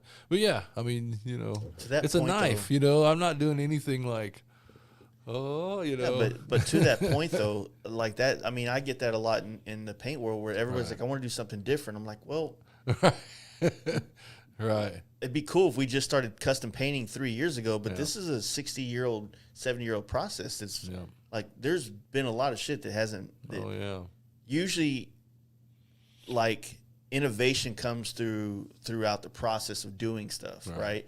As you're doing things and you become efficient at a certain thing, then the new ideas come out of that efficiency. Well, and sometimes the things that aren't going to work still have to be like, they have to be done sometimes, to like find out they don't work. You know what I mean? Obviously, especially with tattooing and with drawing, and I'm sure you do this with painting too, there's ideas that you get in your head and you're just like, oh man, I got this idea. And then when you start putting it down on paper, you're like, like well, it doesn't flow. How is it for you though, like going from a 2D version of a sketch of a knife into an actual holding it? You know what I mean? Like, well, I kind of do the same thing. Like I can see, in my mind's eye, I can see the whole knife, like how it goes together and how the, how the different materials come together. And I'm, sometimes I'm even surprised where I'm just like, whoa, I expect that, I didn't expect that brass and that, that green wood to like look so cool together, But yeah, I do the same thing. I mean, I have a vision of it in my head, you know, before I even start on it. I mean, as soon as they give me their idea, it's already in my head. It's like forming, you know, like how all the pieces will go together and how the finish will be and how, you know, so. Yeah. That's the other part of the whole knife making process that I think is equally interesting and an art form in itself is the handles. Oh yeah. You know what I mean? Like some of the handles that I've seen you I love doing. That's I mean, literally that's half the fun. I mean, my dad's a woodworker. I did woodworking in high school. I mean, you know, who doesn't love working with wood? Yeah, dude. When I fucking built this place right here with my homies, I was like, I could build a house. Right. Exactly. So yeah, I get to make this cool tool, and I get to do all this like, you know, this like voodoo science, you know, like I'm changing molecules and, you know, doing all that to do heat treatment and get the effects and all that I want. And then, then you get to put I get to work with different materials like brass and, you know, copper and stuff. And then all kinds of different woods and, you know, do different combinations of them. And I love doing that. To me, man, sometimes those handles, especially the ones that you've done, like sometimes it looks like it's just deep.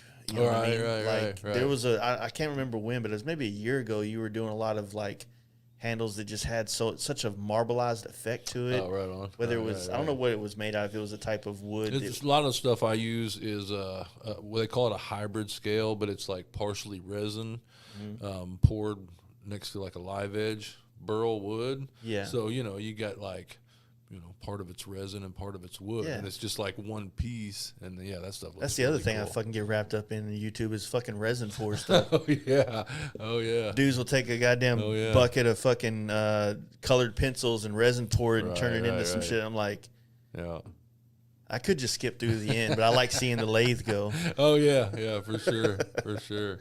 So how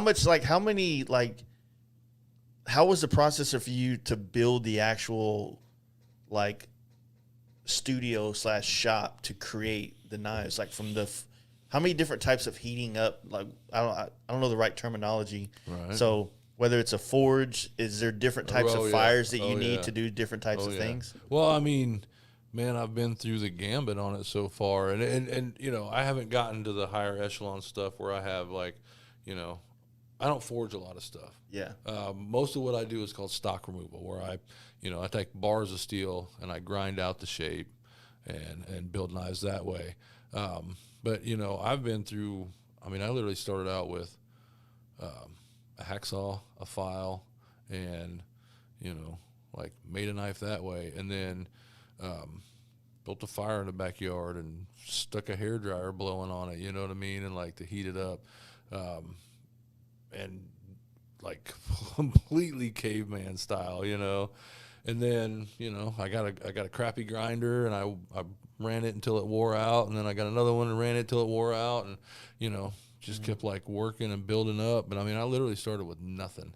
One of the things that really helped was my dad built workbenches for my shop and a table out in the middle and whatnot, and you know, just started getting more and more equipment and you know, more machinery, more stuff.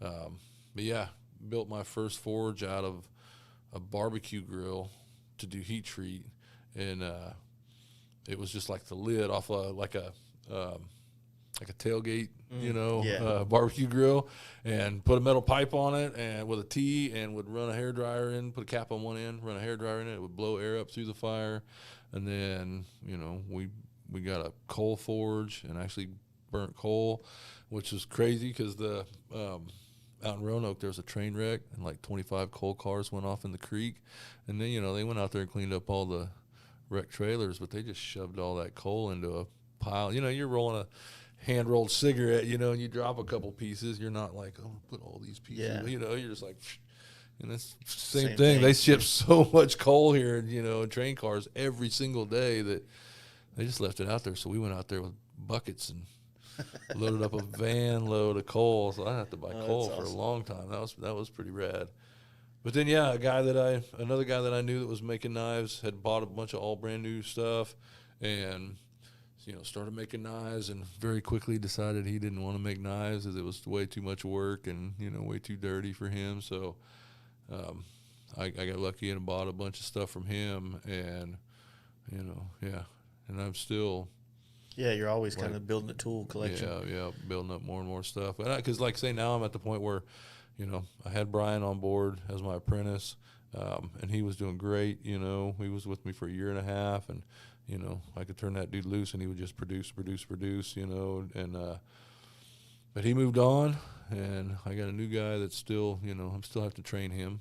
He's not at the point yet where he can run on his own, but more people in the shop. We need more machinery for sure. How do you like the feeling of like sharing the knowledge with somebody? Like, what I mean? I mean that's something that I've just, that just comes easy for me. I mean, being a tattoo artist, like you understand the apprenticeships. Well, so what's weird is tattooing is one of those things. It's not, obviously it's not the only one, but it's one of those things where it's real, not secretive, but not just anybody's gonna fucking teach you how to, tattoo. It's not like you just walk in the shop and you're like, I think I'm interested in tattooing, and they'll be like, well, cool, come on in and we'll show you how to do that. It's not, especially in the old days, that's definitely not how that worked. I mean, to be honest, now there's like tattoo schools and stuff, which is ridiculous. I mean, it's literally ridiculous. But shit, I forgot what I was talking about. Well, no, then how the similarities of knife making and that type of craft and the apprenticeships and right. Well, and that's the thing is, I mean, I love what I do, and even if somebody one of my buddies comes over and hangs out, if I'm over there working on something and he asks, in my head I have to I just explain the whole, probably more details than they initially wanted. I don't know. Teaching my guys slows me down. And cost me money. But just like anything else, and it's an investment, the time that I put into them, can turn out to be an investment that'll be good for me, good for the company, good for the brand, that kind of stuff. So, yeah. And like I say, I enjoy doing that anyway. So. Yeah. I feel like sometimes like being around people that I know the thing that sucks about paint, cause I've tried to do the apprenticeship stuffs here. Right. And I had Zach, he was an awesome, dude, I wish I could fucking just hire the dude. Right. But the problem is with the paint thing is that the art, which is what people want to learn how to do, is very small portion of this massive amount of skills that you have to acquire to be able to do the art. Right, you know what I mean? Like, is there that one thing with the knife making that everybody wants to do, but to be able to do that, you have to learn all these more tedious tasks to get to that point? I mean, yeah, every part of knife making is like that. I mean, it's, sure, it seems like you just,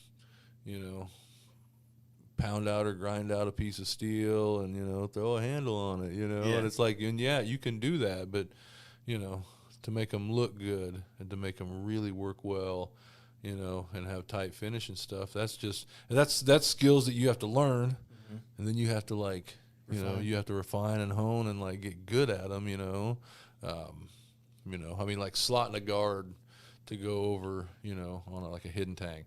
So you have to cut a slot in it. And I don't have a mill, so I have to set up a fence and drill a row of holes and file them out by hand, and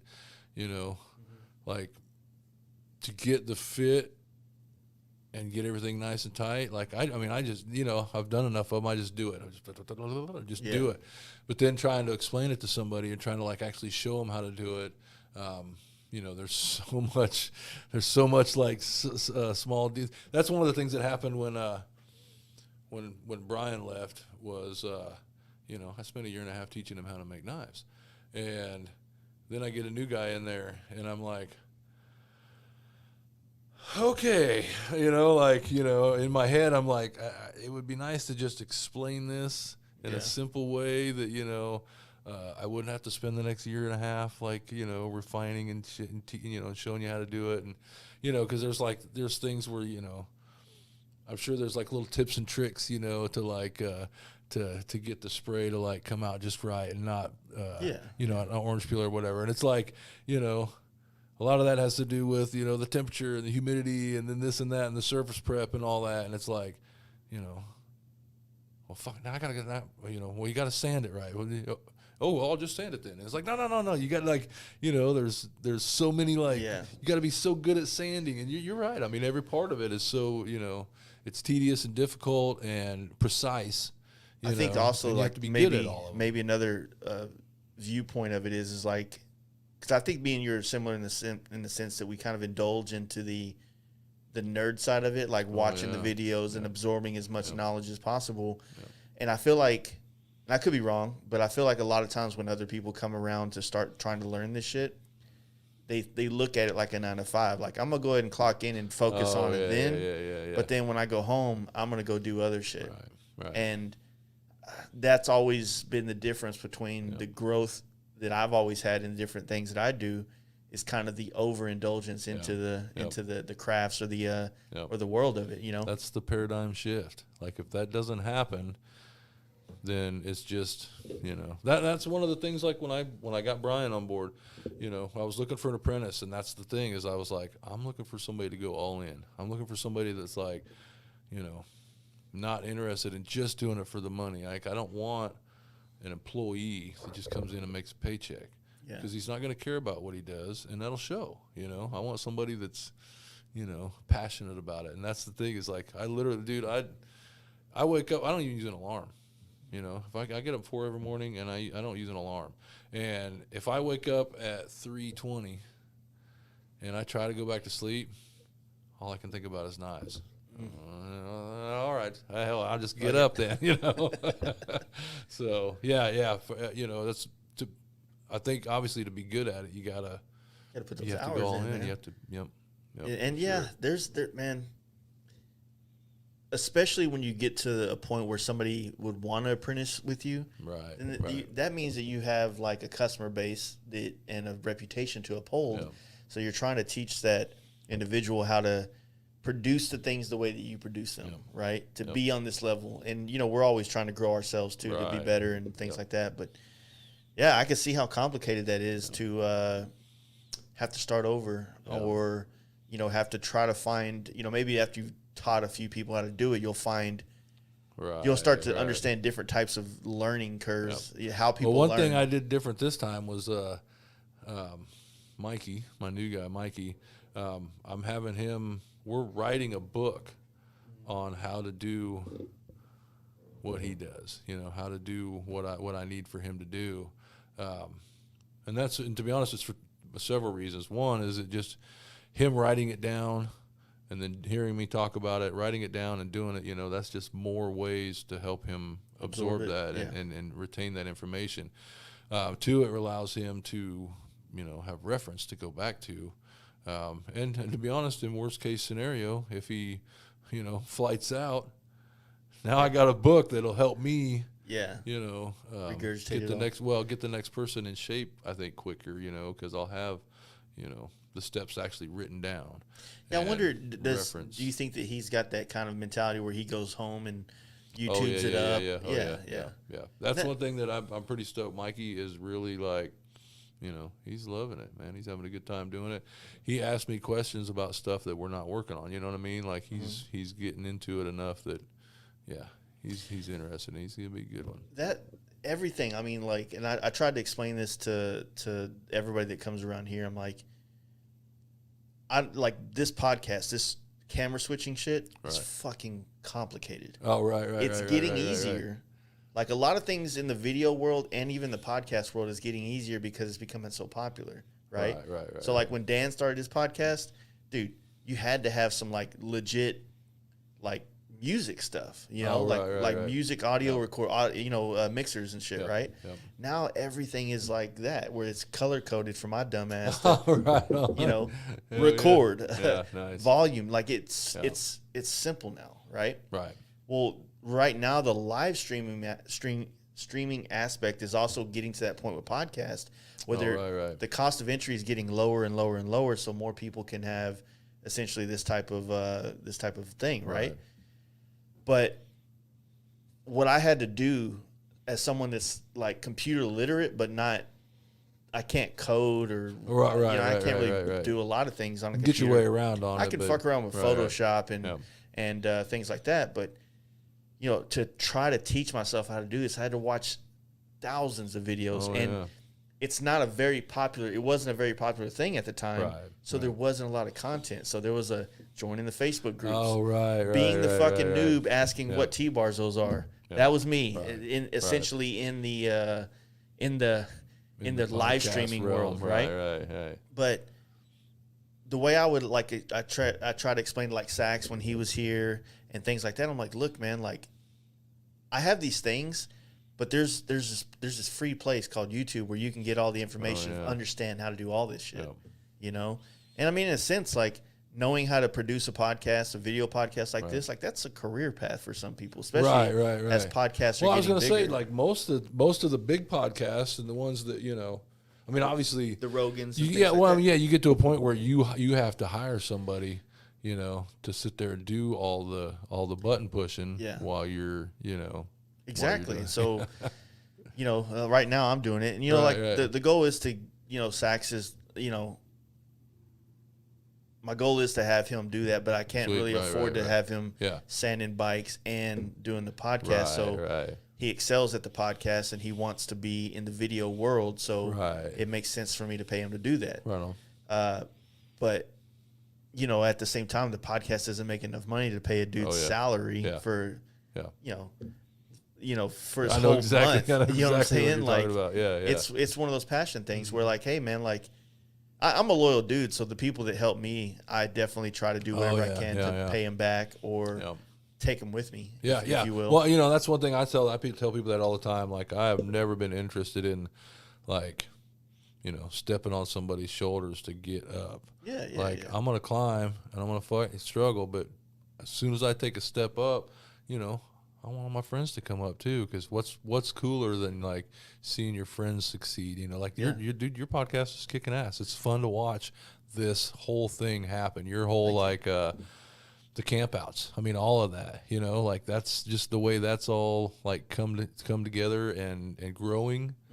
It's fucking rad as shit to see, you know, Craig and all them dudes doing the, you know, they're in Whole Foods and all that with High Seas Jerky. I mean, that's amazing to see, you know, like these are, you know, y'all are buddies of mine and it's great to see this stuff, you know. And it's the same thing, like I'm a Patreon supporter for Danger Dan. You know what I mean? And it's my way of saying, hey man, thank you for helping me get into this. Right. You know what I mean?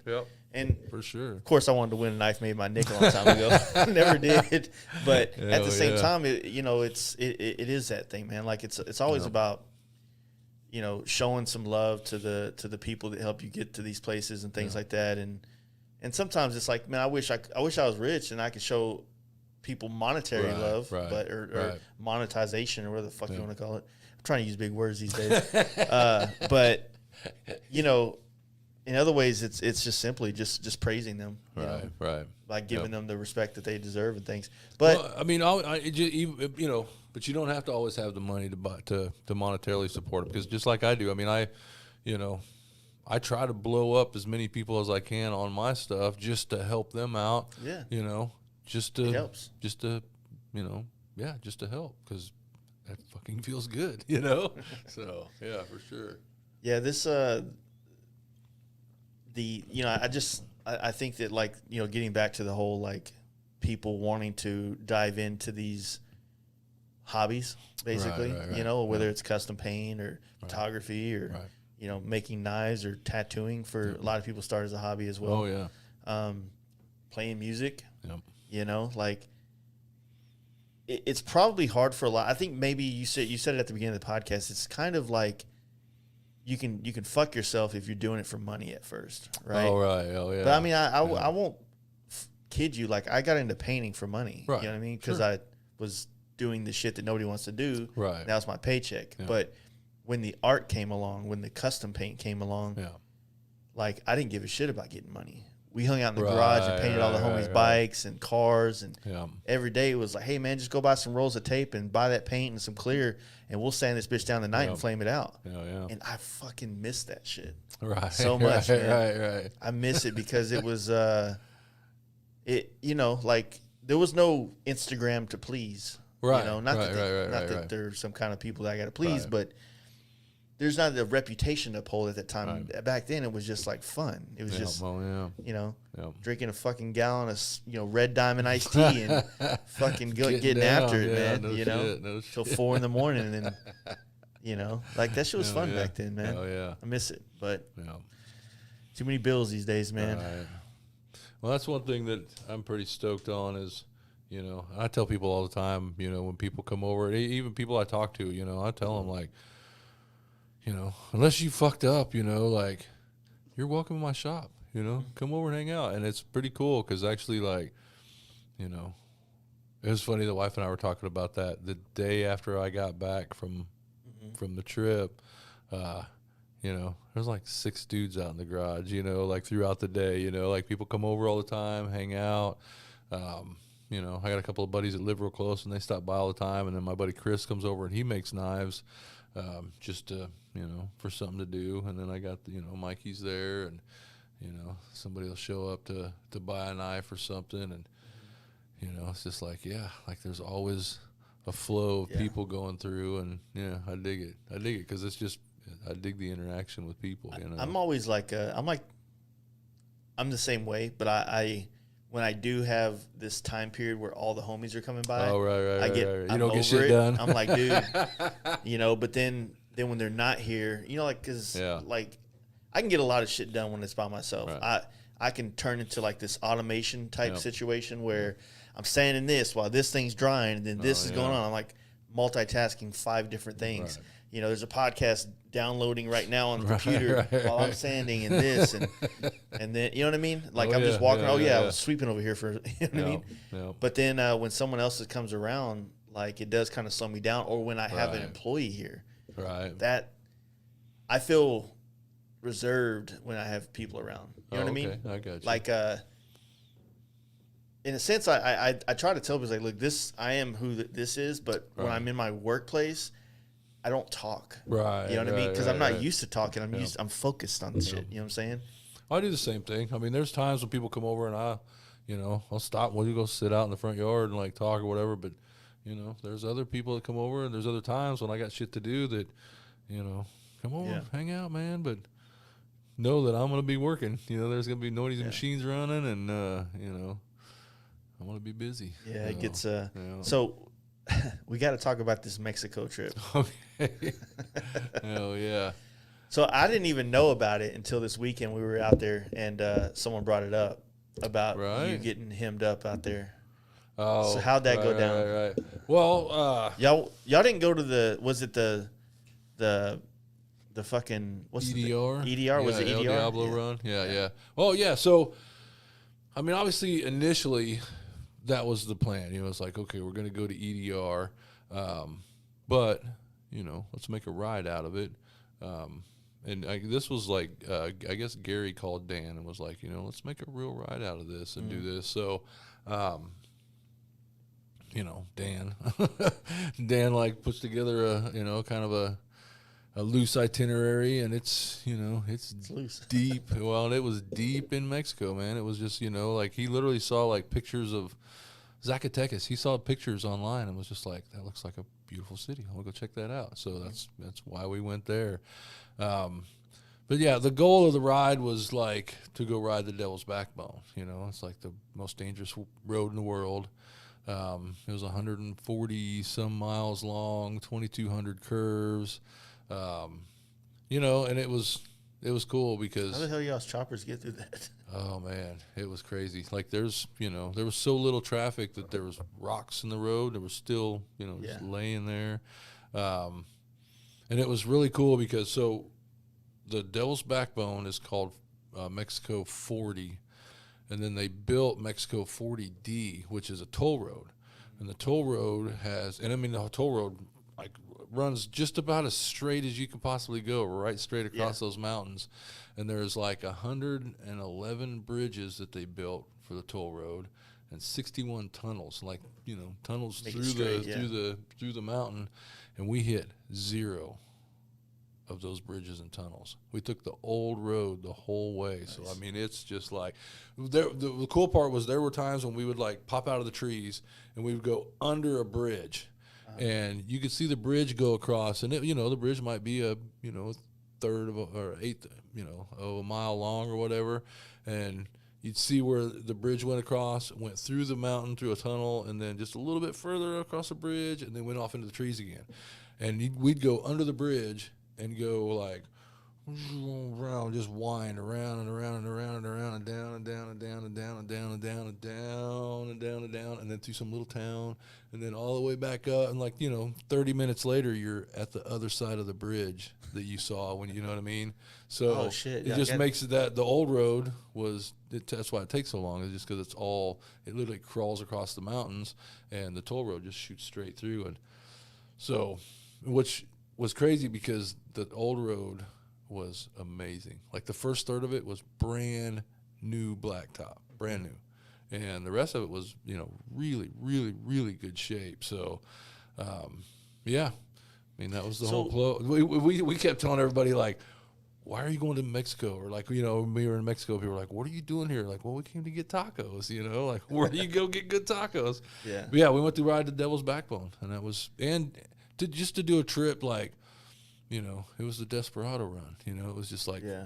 But it ended up being 5 of us, and it was just like whatever happens, we're in it together. So Mexico's like one of those things that me and my buddies, we all talk about it. We don't talk about it on the podcast, because we don't want to like put it out there too much where we have to make it happen. Right. We want to do it though, you know what I mean. But I don't feel like we have the right type of bikes to be running through Mexico. But how did it feel like? Like I know that like doing maybe EDR with the big groups, you probably feel pretty confident, pretty safe. But when you turn into a 5 deep posse, basically, like what's that vibe? Oh, it was getting nuts. Deep into the cut out there. It was nuts. I mean, I've told people before, like, we got lucky.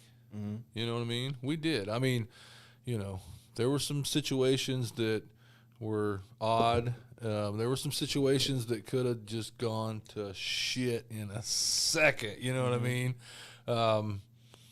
But, it was one of those things, too, where, like, we all went into it with a good attitude. And, I always tell people, you can go out in the world and look for cool people, and you're going to find them. You can go out in the world and look for assholes, and you're going to find those, too. And a lot of times, they're the same people. Yeah, that's how if you're at the gas pump and some dude walks up and you're like, what the fuck do you want? Well, how's the rest of that interaction going to go? Yeah. Probably shitty, right? Yeah. And it might turn into really bad. Well, fuck you, it might turn into something. But, somebody walks up to you at the gas pump and you're like, what's up, dude? Where you from, man? What are you doing here? Make them feel inviting. It changes the whole vibe of the situation. And we just basically searched out that sort of vibe. We put that out there the whole time, and it was like, well, whatever happens, we're gonna do it together. So if we end up somewhere shitty, we're just gonna hang out and have a good time. And to be honest, man, it was part of it was Dan. Dan's the magic man, and part of it was just there's something about that lucky. Dude where he just I don't know if he plays the lottery, but it seems like he's wasting his talent. No shit. Because he's the only dude that can go across the country and have like catastrophic failures on a bike and things just work out. And it's got to be a mindset. You know what I'm saying? The only thing I can think of. And I've been fortunate too to be able to make it always to my destination and home. But I'm also riding on bikes that are brand new for the most part. Right. Yeah. But you have to know how to work on them. That's one thing that definitely helps when you're out there. Like, I mean, that's one of those deals where, like, I know you've had it happen. You pull over and like see a guy on the side of the road on a bike, and you pull up and he's on the phone, and you're like, "Hey, dude, what's going on, man?" He's like, "Oh, it's good. My buddy's on his way with a truck." All right. Well, what's wrong? Like, to start, like, what's your, like, run through the we checklist. Can fix it. Like, possibly, more than likely, unless you've had an absolutely catastrophic event. Yeah. Same way. I got tools with me. Let's fix it. And of course, they're a guy on a bike with no tools.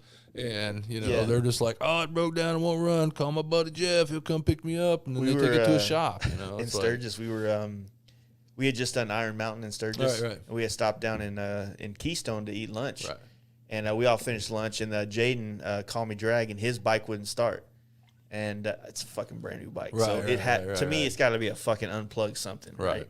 And, I have like this like multi-tool, like you know those old screwdrivers that have all these ends, you keep popping them in and out, and they got every bit known to man. So it has like a 40 Torx, which is pretty much one of the main things on newer Harleys. And it was just a loose battery cable, but it was a simple fix. Yeah. But it always feels cool as shit when you're the dude that fixes something like that. And they're like, I don't know what's going on, blah, blah, blah. But, I mean, dude, when you're out on the road, man, like you have to, you have to figure shit out. You know what I'm saying? And whether it's zip ties or duct tape or I used the iPhone cable once to keep my shifter together. The bolt came out, so I put the iPhone cable through it a bunch of times, and it worked. iPhone cable's fucked, but I made it to where I needed to go. Yeah. And it's just you got to have a little MacGyver in you, if you will. You know what I mean? Well, and that's one of the fun things when we were in Mexico it was like that. Like, Dan always says the road provides, and we joked, about your friends provide, because that was one of the things in Mexico is like, we didn't like sit at a gas station and like, get help. Some old boy didn't roll up and be like, hey, you guys having trouble or whatever. Like none of that happened, because we didn't speak the language and just, that kind of thing. So we had to rely on each other. But, that's just one of the things. I was an Eagle Scout in 1983, like I have, I carry everything with me that I need, and pretty much every time something was like, oh man, somebody got a, Nick's got one, Oh, I need a, You got a carburetor in there? No, I mean, you just, even like, I had sandpaper in my wallet to scuff up, spark plugs and, hell, I carry my own fingernail clippers. That all started with playing in the band. I would always show up to band rehearsal. My nails would be too long, and I'd be like, oh, damn, I need to cut my nails next week. And then next week I'd show up to band rehearsal, and my nails would be even a week longer. I'd have to bite them off. Yeah. So I just started carrying my own nail clippers, and sure enough, you're in Mexico and you got a splinter. Who's got nail clippers? Nobody's got nail clippers. Nick's got nail clippers. There you go. Yeah, that makes sense. I mean, like, fuck, man. I got plenty of things that I buy, but I don't ever keep it with me. Like, I've had to do that shit before. I've had to do some crazy shit, even on newer bikes, like something falls off or whatever, and you still got to limp it home or whatever. But the FXR was definitely my test. This is the closest thing to a chopper I ever fucking had. Right on. And, I'm sure everybody on the podcast is tired of those stories, but they're fucking, they're tough sometimes. But, with Mexico, it just seems like there's, like, did y'all go through the San Diego area, like Tijuana, or did you cut through a different spot? No, we went south all the way to the most southern point of Texas. Okay. We crossed into Mexico and Reynosa, and then we went like southwest, and we went down through Monterrey, Saltillo. We kind of got off track and went to Real de Catorce, and then we went to Zacatecas, Durango, and then Mazatlan.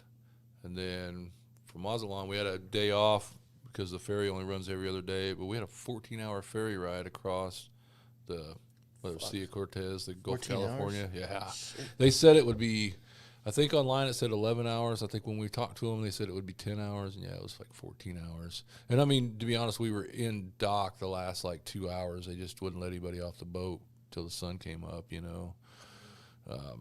I'm sure some of the crew had to sleep or whatever, but I've done a couple ferry rides on bikes, and 2.5 and like an hour and a half. All right, like I'm not getting comfortable. You know what I mean? Right. Yeah. Well, we got lucky. We got they didn't have any cabins, so we had to get on a waiting list. But as soon as we got out in the water, they hit Gary up and was like, "Hey, we got a room for you," and it had 4 beds and a couch and a TV. It had a bathroom and a shower and all that. So that's fucking awesome. Because we were like literally gonna like pile all our stuff in a corner and just have one person camp out all the time to keep an eye on our stuff.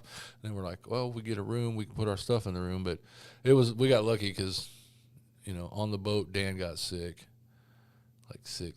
He got the Mexico sick, and then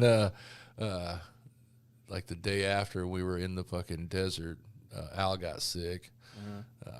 And then Meese got sick a little bit, like the last couple of days before we got out of Mexico. But yeah, the boat was, I couldn't imagine. I know, like I say, I know Dan was just having he drank the water and he got sick, but on a boat, you know, that had to have been just just awful. I think when I did the boat ride from Milwaukee to Muskegon, or Muskegee, or how the fuck you say it, Muskegon, it was choppy ass water, and I started to get motion sickness kind of vibe, or whatever they call it, boat sick. I don't know what is it called? Seasick. Seasick, yeah. And but I was kind of making myself get sick because I would look at one thing, I'm like, is this making me sick? And I'm like, I'll stop doing that. You know what I mean? But you know, like, so when you cross the border, you know, they always say it's like the border towns. It's like the sketchy part. Oh, yeah. After you get out of the border town, is it like, do you feel chill, or how? Like, does the vibe, like the edginess, ever go away? No. So that's one of the things where, like, yeah, the border towns are definitely sketchier. But also the border towns are like, it was weird because, you know, we just, when we crossed the border, we just jammed out. We tried to get away from that shit as fast as possible. You know, but when we got back to the Baja and we started going back up, as we get closer to the border, you know, you start running, especially on that end, you know, you start running into more people from California, people that speak English. All of a sudden, all the menus have two prices on them. You know, they have them in, you know, dollars and pesos. And yeah, in like deep Mexico, there was none of that. Like it was just, you know, it was just Mexico, and it was scary. I mean, it was, you know, it was different. You know, there was so much about it that was different. One of the things that struck me was like the infrastructure, and, you know, the infrastructure obviously is way different, and the, you know, zoning and all that, you know, is obviously way different down there. The highways were so different, the roads, you know. We went through Monterey, and like we're on the highway that like goes through town, and imagine if 635 didn't have access roads. Like all of the businesses were just on 635. Like that's what Monterey was like. It's like an interstate going through town, but there's not access roads. It's just people pulling in and out and all over the place. And there was one point where we're going along, and the road was pretty crappy. I mean, there was potholes and, you know, weird, you know, ruts and holes and stuff. But there was a part where we like went under an underpass, and it was like we were on a fucking roller coaster, because like they wouldn't let them do the highway like that, you know, up here. Because we go under, and it was like, wow, it drops down. Lose your stomach and shit. And the cars next to us were all just like, you know, toddling along. One of the cool things about Mexico, or one of the things that was different about Mexico, is like people didn't honk at us. I mean, we split lanes and did whatever the hell we want. Didn't stop at any stop signs. And like people drive really, really mellow in Mexico. For real? Yeah. Which you kind of surprised me. I mean, in the cities it was dangerous. There's a lot of cars, a lot of traffic, you know, and people whipping around here and there. But for the most part, you know. And it was funny because I kept thinking about it. I'm like, well, you know, it just seems like everybody's just like a Cheech and Chong movie. Everybody's just like cruising, you know. Yeah. And I was like, oh, imagine if every time you get into a wreck, the army shows up with machine guns. You know. Yeah, that might change the way you drive, you know, because we drive around here like, you know, complete fucking idiots sometimes, and lots of people do that, you know, and it's like you get into a wreck, and, you know, there's, you know, half-time people run off. There was somebody that crossed over from California coming into EDR where, I can't remember who it was. It was one of the chicks that was down there, but she got hit by a car crossing the border. Like the car hit her, and she had to pay. Had to pay them like $400, or they were just going to take everybody to jail. Wow. Yeah. So didn't you get hemmed up and put in the back? Yeah. So right before we were getting on the boat, we were still at Ruli's motorcycle shop. We hung out with the dude Ruli and like ate oysters all day, changed the oil in the car, or the bikes and all that, and did all that stuff. Like right before we were supposed to catch the boat, we were like, let's go. Meese wanted to get some like cold medicine or something, you know, something he could like NyQuil he could take on the boat to just like crash out. 'Cause we didn't know what it was going to be like. Well, we expected to like be sleeping in the hallways with, you know, like just craziness or whatever. It ended up being actually a lot nicer than we expected. And we wanted snacks because we didn't know if they had food. There was a bar and like they served dinner on there and all that, you know. We didn't know. So, you know, we were like, well, let's go get some snacks and we'll go hit the pharmacy. And yeah, we like walked like 5 blocks from the motorcycle shop, turned the corner, went in a pharmacy, walked out, and then like we we walked down the sidewalk and went across the street, and a police truck pulled up, and it's like, 2 dudes in the front. There's like 5 dudes in the back, 4 in the back, 1 hanging on the back. They all got machine guns, and they we're on the curb getting ready to cross the street, and they pull up, and we're like, hey, go to walk around, and they just immediately jumped out of the truck and all, grabbed us all, and Meese had a knife on his belt that you could see, and it was actually one of mine. It was one of the production cowboys. It's not a big knife, but they were like, they can't have knives, and they saw the clip on Gary's pocket that he had, just a regular knife like clipped on his pocket, and so they were like, we couldn't understand anything they were saying. They couldn't understand. They didn't speak any English, but they were letting us know that the knives were not kosher. And then they go to I'm standing there and I'm just kind of chilled. My shirt's over my knife. And then they move me around to the back of the truck, and the dude feels my knife and pulls my shirt up and pulls it out. I got a great big ass Bowie knife. And they were just like, oh man. And we're like, oh shit. And, so are they illegal down there? The knives? So, I mean, you can have a knife, really had a big machete he was using to pry open oysters and stuff like that. And people have knives, but you can't just carry a knife around. You know what I mean? You can have a knife in your car, or you can have a knife at work or in your house. You know what I mean? You can have knives and use knives, but people don't just walk around with a belt knife on their belt. Or if they do, they got a little pocket knife. The one guy was showing he had Gary had a multi-tool. Yeah. And it had a blade on it. I mean, a 3.5-inch blade. And he was like, it's, that's a tool. And the guy was like, oh, tool. And it had a 1.5-inch blade on it, and he was like, oh, this, the blade couldn't be any more than 2 inches is what we found out. But to be honest, man, they didn't give a shit about us. They were just trying to get us out of that neighborhood. It was a shitty neighborhood. It was gang. So really it told us about a certain gang or whatever, was in control down there or whatever. And that neighborhood, everywhere you looked was graffiti with, that tag or whatever. Yeah. And, they got us out of that neighborhood so the heavies wouldn't take our knives away from us and kill us and deposit us in the desert. Literally that's what they were searching us. And they pulled my wallet out, and I had, I can't remember what I had, but I had a couple $100 worth of pesos in my wallet. And he took it out, laid it on the thing, laid my wallet down, searched through my pocket stuff, put that stuff back. And then, it's like they didn't try Yeah. So they ended up, we convinced them, we showed them a picture of the motorcycle shop in Ruley. And a motorcycle cop pulled up, and finally we were, it was and the motorcycle cop was like, that's just a couple blocks over. And so they put us in the truck, took us over there, and really talked to him for a while. And, I don't know what the conversation was, but I imagine it was just what are these fucking dudes doing here? And they just rode motorcycles down here. They get ready to get on the boat. They're not bad guys. They're not down here buying, kilos of cocaine and, whatever. And, really paid them $40 American and, two $20 bills, and they let us go and gave us our knives back. Nice. And like I say, I had not a ton of money, but I had, way more than $40 worth of pesos in my wallet. You know what the exchange rate is? What it I can't remember $1 exactly. to a peso? Well, no, it was I don't remember exactly. I think 100 pesos was $5, maybe. I'm probably fucking that all up. But I had way more than $40 worth of pesos in my fucking wallet, and they didn't take that. They literally took it out and laid it on the thing and then put it back in my wallet and, gave it back to me. So they weren't wasn't they were just fleecing us for all the money that we had, because they could have. Easily. I mean, they could have, They were getting ready to take us to Mexican jail. I'm sure we'd have done just about anything. Yeah.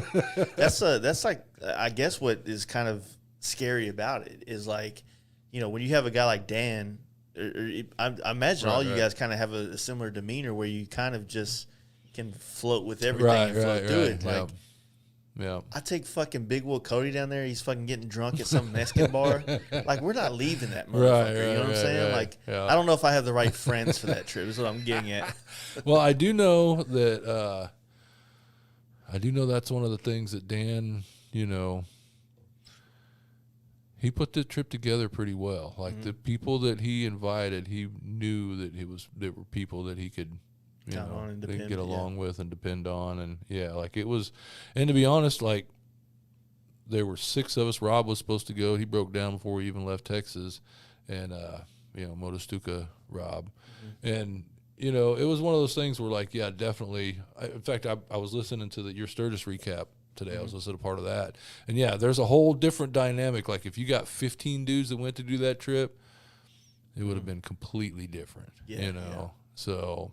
Yeah, having the low number was. I feel like I would want to do the trip with somebody that kind of knows the lay of the land. You know what I'm saying? Well, Kickstart Mike was supposed to go with us, and he was like, I mean, that was going to be our interpreter. Mike speaks decent, decent Spanish. Dan knew very, very, very little, and it was enough. It was enough to get us. Is that your first time going through Mexico on a bike at all? Oh yeah, it was the first time being out of the country. Yeah. Yep, I'm a convicted felon, and I just assumed that I couldn't get a passport. Yeah. And, Dan had asked me about going, and I was like, I don't think I can do all that stuff. And then a buddy of mine was like, dude, I got a passport, So, yeah, I filed for one and got it. Let you in. So. Right, yeah, maybe. No, but that's all right. They're not going to let Dan in. He's got too many DWIs. They're not going to let him in. That dude collects those.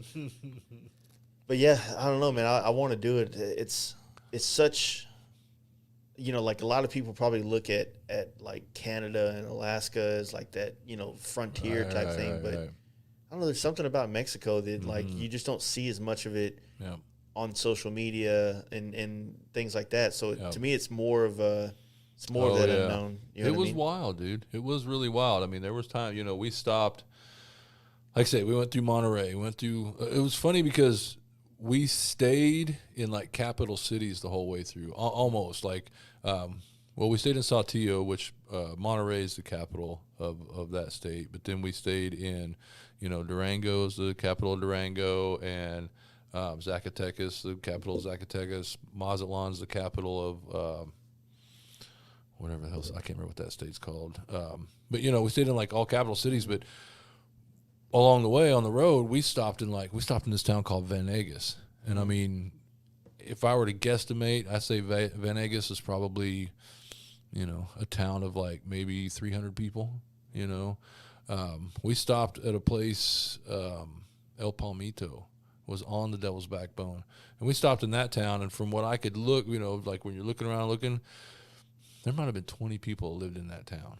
You know what I mean? And like we'd stop and we're out there throwing dice and fucking, eating. They all had, they'd serve food, and we all got some food and some topos, and we're like hanging out, eating, throwing dice. And, the people would come out. I mean, they'd hear the bikes pull up, and the next thing you know, you see people like peeking out and looking. It's like, what's going on over there? And, people would come out and check it out. So, we got a little bit of all of that where it was like really, really remote, and some of it was, big city. Like Zacatecas was like, it was like the Austin of Mexico. You know what I mean? Like it's a university city. It's a college town. There's big art. I guess the museums and stuff there. Big giant churches. It's a big city. Like it's a big. I guess city. my perception of Mexico is just because I know that there's like it's not like some third world country. It's got some of its shit together. Some of it is. Right? Some of it's really third world. I mean, some of it is right. Yeah. And I think that's the thing is that it's hard to kind of have like I can't imagine a college town. Not saying I didn't. Right. I know that they have colleges down there, but I can't imagine like a college town that also. Well, yeah, that's the thing is like even all the big buildings like they're way older than like the buildings would be in Austin. Obviously because I mean it's obviously an older country, but there was like the neighborhoods that you would see around Austin, like in Zacatecas were like they were pretty pretty poor, thatched roofs and tin roofs and, adobe structures. That's what I'm saying. Like when you're like in El Paso and you see Juarez across the right. You're like, man, do they fucking have a KFC over there or something? Like, right. Like when you look at the lights of a an American city for the most part, you see a lot of the capitalism that is here, right? Yeah. But I feel like every time I'm on 10 right there and I'm looking over that fence, whether it's at night when the lights are out or during the day, like I just don't see business. I see, or maybe their business is kind of tucked away in a different part of the city that I can't see from the highway. But I feel like all I see is like the Adobe style huts everywhere. Right. You know what I mean? Well, that's one thing too about Mexico was like, I mean, I don't know, but I don't imagine that Mexico has like necessarily a welfare system like we do here in the States, right? Yeah. So, there's people that live in the middle of nowhere in poverty and they don't have, they don't have the government to take care of them. So they cook food, or they'll have bottles of water, or they'll have sunglasses, or like, they hustle. The businesses were like, not necessarily all brick and mortar buildings and signage. And, a lot of times it was just, a dude standing on the corner selling stuff, Okay. Makes sense. Yeah. Yeah, you got to go over here to get bananas. You got to go over there to get topos. Right. Yeah, I can see that being that way. But that's kind of the fascinating thing, like that. I mean, even riding around in America, when you go from a city to a town to there's even still classified villages in America. Yep. Just kind of stopping at a gas station and catching the vibe. Because usually a small town, the gas station is the hub for everything, for 30 miles around that town. Like that's that where gas all the station farmers go to get coffee in the morning, food, and that's where, and groceries and all that shit. So I don't know, man, like you kind of catch the vibe of the town through those kind of those looks, you know what I'm saying? So for sure. It's fascinating to me, especially once I started getting to go east, because east is so much older. Right. Like, even in the cities, man, just seeing like, dude, New York for me was mind blowing. Yeah, I still haven't got to go to New York. Like a lot of people hate it. Like a lot of people are like, oh, there's so much traffic, but it's like I look at all that shit like that. It's got a beauty to it. You know what I'm saying? In a sense, and like these neighborhoods that have evolved and went from, started out, as kind of like the first settlements in America. Then, the culture I grew up with, these neighborhoods were fucking rough. And now you're hanging out in Brooklyn and, it's a different vibe, but it still is fascinating to be there. Oh, yeah. All that shit, man. Like, I love it. Yeah, we stayed in Charleston, West Virginia the night before we got to the chopper camp out. And like we stayed in Charleston, and like it was just cool to like be there. That's exactly what I was thinking about. It was like, it's pretty modern now, but like this is one of the oldest cities, like this is Yeah, we were actually supposed to go through Charleston, right? Yep. Flipped a coin, took us another route. Right on.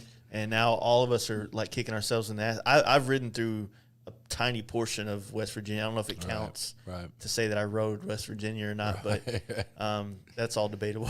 Right. Well, what's crazy is we actually burned to get over there. Like we were just trucking. So we went across like from St. Louis all the way to Charleston. We were on 64, and taking the interstate. And then we went south on 77. And, I definitely got to get back out there because the last 30 miles, once we got off of the freeway was, dude. Yeah. Unreal, man. Unreal. There's a lot of great riding in that area. It's almost like there's a valley between like the Smokies. Right. And then there's like a valley, and that's what like the main highway from like like if you're going from Bristol, Tennessee up north, there's like a highway right there, but then on the other side of the highway is that like more or less mountain range or whatever that the West Virginia is all made up of. And, it's dope. Even some of Kentucky and all that shit up there is really nice. Ohio. Yeah. I want to do a lot of that shit. I want to do more east, man. Like, but at the same time, like I love going west. Oh yeah. It's so, I don't know. It's more my flavor of bike trips. You know what I'm saying? Right. But I definitely like the Rockies. I like riding out there. I like riding all over New Mexico and Arizona and Colorado and You know, I hadn't ridden a whole lot in California. I haven't ridden at all in California yet. You know, driven out there a bunch, but yeah, haven't got the ride out there much, like all the way out in California. But you know, been through Wyoming and Utah and all that, and I dig the shit out of it. But yeah, I definitely want to explore the East. There's some, you know, like there's part of me that likes to try to find these. I feel like there's got to be something badass about every place that's boring, right? There's got to be some things about Kansas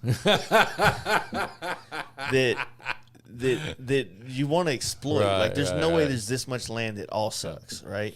And same thing with like Nevada. Well, Nevada's the southeast corner, right? The southeast corner of Kansas is the part of the Flint Hills.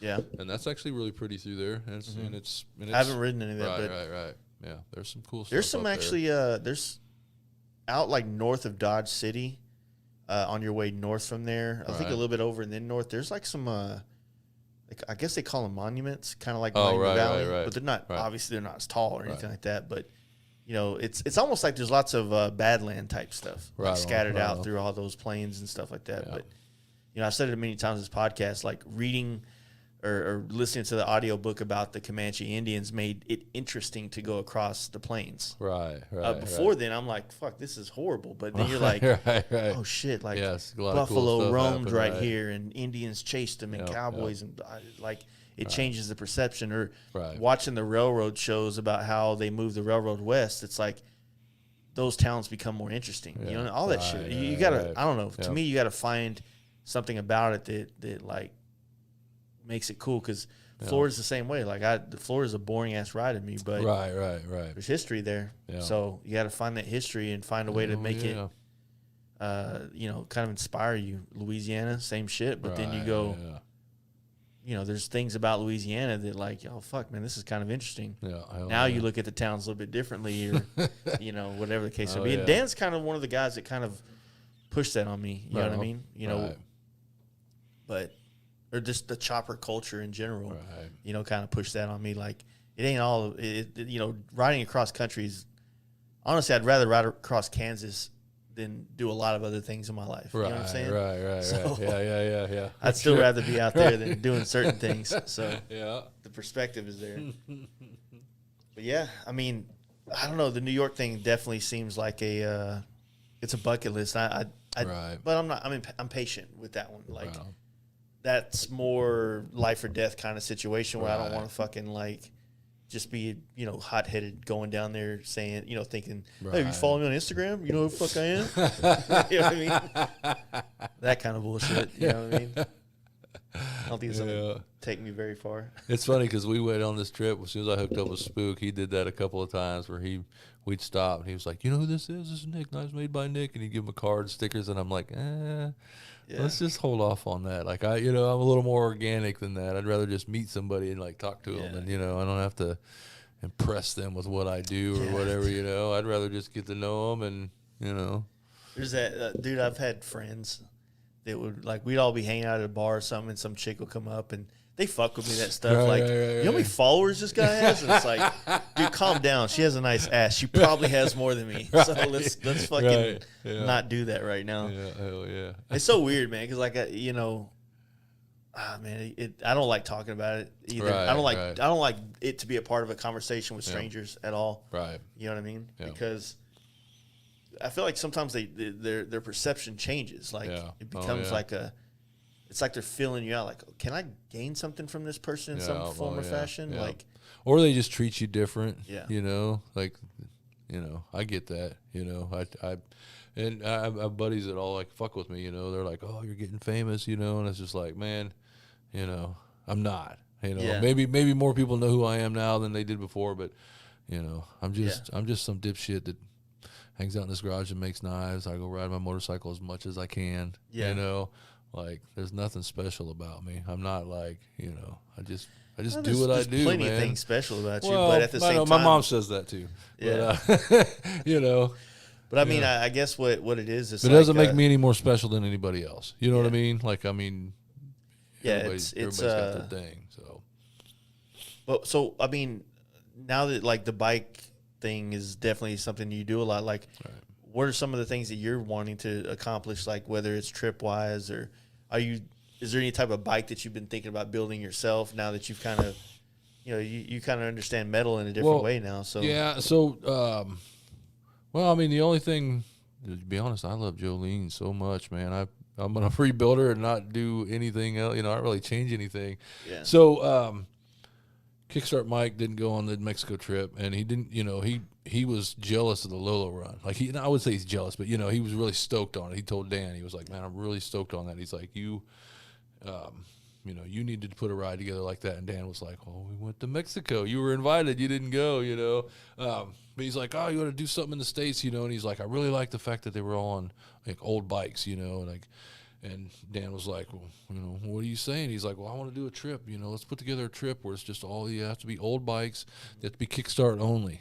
And Dan was like, "Okay, so just know that I know." Dan's like, "I know too many people, and I can't tell them no. So I'm gonna blame it on you. Mm-hmm. I'm gonna like you put the criteria down." And then I'll just, somebody's like, "Hey, I want to go." And, well, Mike says you got to have a Kickstart only bike. So, Dan called me up and he's like, "So Al's trying to put a Kickstarter on his Sportster.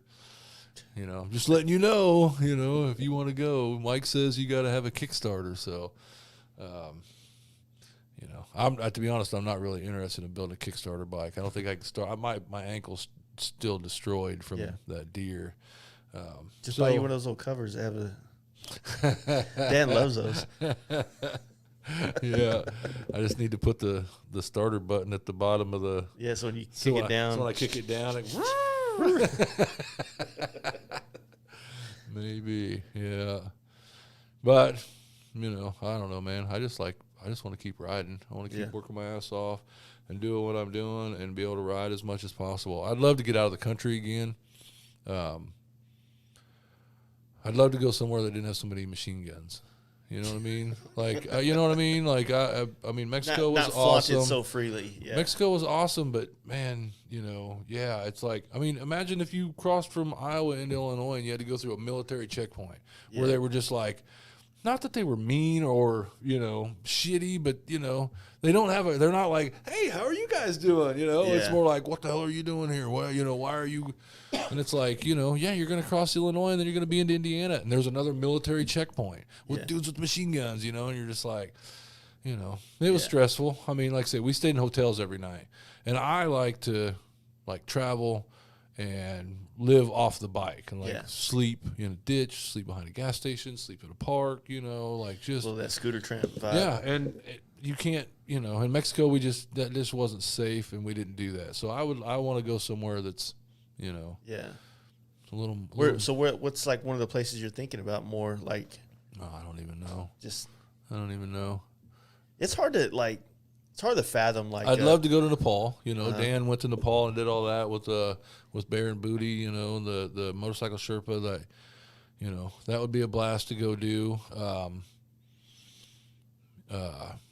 Actually, Dan was talking the other day about going to Georgia, like the country, not the state. And I mean, there's all kinds of stuff I'd love. Yeah. Well, that's the thing too. It's like 2 borders away from Afghanistan, and I was like, I don't know. Right now is the time to be fucking around over there, But by the same token, like we were talking about the East Coast, I mean, there's so much that I haven't seen here in the States that, I'm waiting till I can be gone long enough to wait, because you just did a 26-day trip. Right. Like, I don't know if I can physically and financially be gone for more than 14 days before it really starts fucking with things. But I'm hoping that my health stays intact. Like, just when I say my health, like my body physically able to ride a motorcycle. Well, how old are you? I'm 39. No, I'm 52. So, but there's times when I'm out there where I'm just like, I'm tired, but I just keep pushing because I'm like, hey man, I'm having a good time. But and this last week was rough, like when I come home especially from a trip like that, it takes a while to recover. I mean, if you think about no matter what, whether you're riding a swing arm bike too, your back still absorbs this shit. For a solid, 20 years of my life now, almost 21. So 2 more years will be 20 years I've been riding bikes. Right on. And then for the last 10 years of it, I've been traveling on bikes, doing 1,000-mile trips and more. So it's like, just like if I was to equate that in how much time I put behind paint to Right, get good, right. well, that's how much my body's taking being on a bike, Right. absorbing the road and things like that, yeah. that you don't notice at first, but over time, you know, and then of course I grew up playing sports pretty heavy. So it's you know, what if one day, you know, and I remember doing this because when me and my brother rode to Sturgis, like we stopped at a rest stop and I laid down on a picnic table just to get a little quick rest. And my back was fucked for 4 hours. Like I was like, dude, like nothing turned. Everything turned as one like this. Wow. You know, and I'm like, that, you know, that's a reality. And so it's like, you know, in a sense, you know, I just want to keep enough. I pray to everything up there that I can be that 70-year-old dude still going to Sturgis. Yep. You know, yep. I really do hope that I can be that. But, you know, I also don't want to just assume that I'm going to be able to do it and then not live as much as I can now and do as much as I can now, just in case. Well, you know that's a big part of where I'm at too, with all that I'm doing and just the making knives and having fun is like say this is switching from the tattooing to doing this is like changed so much about my life, you know, so much about me, and that's the thing is I'm just trying to have some fun, man. I definitely want to have fun. I don't want to spend all my time working to just take no vacations and just miss out on everything. Dude, like the quality of life that, you know, I hear people saying that shit all the time, but I understand it. Like the painters that I grew up around, like they slave behind the paint shops, man.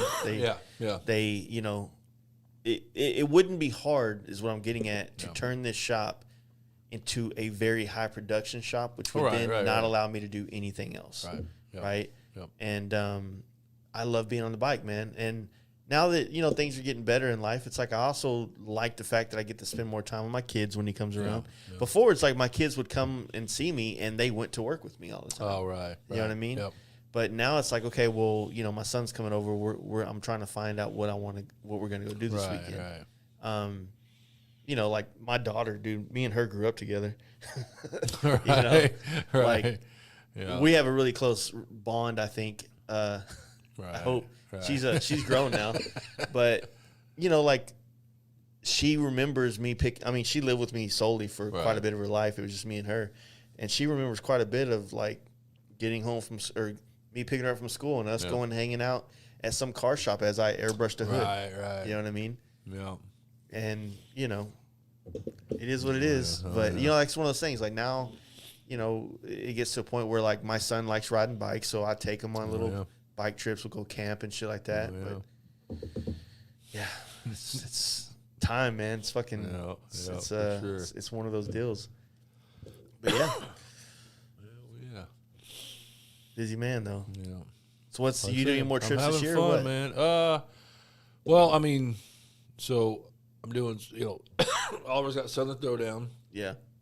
We're playing Nitty Gritty, and getting to go down there and hang out and do that. And there's one more that's like another one. It's here in Texas. I can't even think of what I'm thinking of now. But yeah, I mean that's obviously my last like big trip of the year. Do you ramp up with like holiday season for like people doing gifts on knives, things like that? Oh, I wish I could. I mean, so that's part of the deal with doing the production stuff. I have Mikey, and that's what Brian was doing was I just work on the customs, and then I have the apprentice come in and they do the production knives, and obviously I'm involved in every step of that, and I help out quite a bit, but that's part of my gig is I want to just get that to the point where I'm that's passive income. You know what I mean? I got a guy that's making knives for me. We sell them, but like I say, I want to get to the point where, he's a fully vested like piece of this, where it's not like he works for me and he's just doing this for me. It's like us, we're doing this. Because I have no, I have no ego illusions of like, well, I built this, so I'm gonna be the head of this the whole time. It's like I just want to keep doing it and have fun doing it. I don't care who's in charge, other than, I don't want to be on somebody else's schedule. Yeah. But, So what's the process like for someone to order a custom knife from you? Well, so that's one thing I need to get working on. Like I've been selling some bandanas lately, and you literally have to just like call me and be like, hey, I want a bandana, and I'll send my email link or whatever. Like I don't have a web store set up. My website's down right now, which sucks. I've been trying to work on that. The hoster has lost it, and so that's a real mess. But yeah, just Instagram's the best way to do it. Or if you got my number's all over the internet. I'm not hard to find. Call me, leave me a message. Yeah, but I just have to tell people to, call me up, tell me about what you want to do, and like I'm gonna ask 1,000 questions, and we'll just hash it out together and figure out what you want to do, and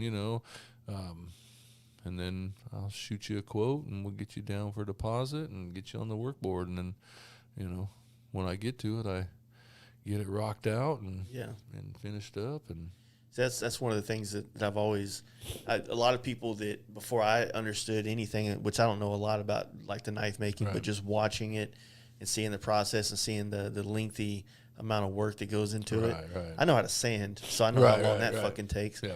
But watching when people were kind of like starting to use I want to get a helmet from you. It's just like if I got a custom knife made, and I'm like, well, I still have a lot of customers that just want helmets. It's more of a material possession for them than owning a piece of art. Right. And that's, to be expected in that kind of thing. But like, I've never been a knife guy. You know what I mean? Right. I like them. Right. And there's a lot of things. I'm not a jewelry guy, but I really want to be a watch guy so fucking bad. Oh, right. Hell yeah. I want to wear a watch, and every once in a while, like we make fun of ring guys all the time, but at the same time, every once in a while, I'm like, fuck, man, I wish I just had a dope ass pinky ring. You know what I mean? It's just weird shit like that cross your mind. Like I don't want to die not knowing what it's like to rock a ring. You know what I mean? But I don't want to get to the point where like, oh, I fucking love this ring. I got 9 more fingers. Oh, you know what I'm saying? Right. Next thing you know, I'm just kind of like looking like Johnny Depp and shit. You know what I'm saying? Like I don't want to do that. But you look like a drunk pirate. Exactly. It's just there's wearing a watch. Like I bought an Apple Watch, which people will be like, oh, fuck off with that shit. Like I'd love a Rolex or something else, but at the same time, like just having something on me. I want a tag watch. I've got how like you don't get a Harley Davidson tattoo unless you got a Harley Davidson, right? Yeah. So I never had a tag. I never had a tag watch, but I left a space for it so that someday when I finally get my, that shit $20,000 tag, I can. That's some of those things cost. Well, some of them, obviously all the ones that I keep looking at that I like are expensive ones. So. Yeah, like I would see a guy wearing a watch, and I'd look at it like that fucking watch looks badass, and I'm like, and like real mechanical watches, you know what I'm saying, things like that. Man, there's just a lot of those different types of things. Like I'd love to. I've gotten plenty of like, what is it, CRKT? Oh, right. Like those kind of knives from like the Snap-on truck, shit like that. But, I lose those motherfuckers all the time because like I'll pull it out of my pocket because I don't like some stuff in my pockets. You know what I'm saying? Like if I'm going to work, I'll put my phone and my wallet in my pocket. But as soon as I get here, I throw that shit somewhere. Right. You know what I mean? I don't know. It's just some weird thing with me. I don't even like wearing belts. Oh, right. Yeah. Right on. So it's these little stupid things that I'm like trying to overcome the comfortability of it, because I'm not used to having something on or something like that. So I used to have like, I'm from the hood, okay? So okay. I used to have some badass diamond earrings, dude. Right. That, like I grew up, that was like the shit. Everybody wanted to have some nice fucking carrots in their ears. I didn't have, they were real, so they were like, but I lost one taking my helmet off one day, and I was like, fuck that. So I started gauging them out, and some chick the other day says, nice baby gauges, and I'm like, fuck you, man. Like, shit hurts. Right. No, I didn't want to go so big that, like, I was stuck with it. You got a big cat's butthole like that. Yeah.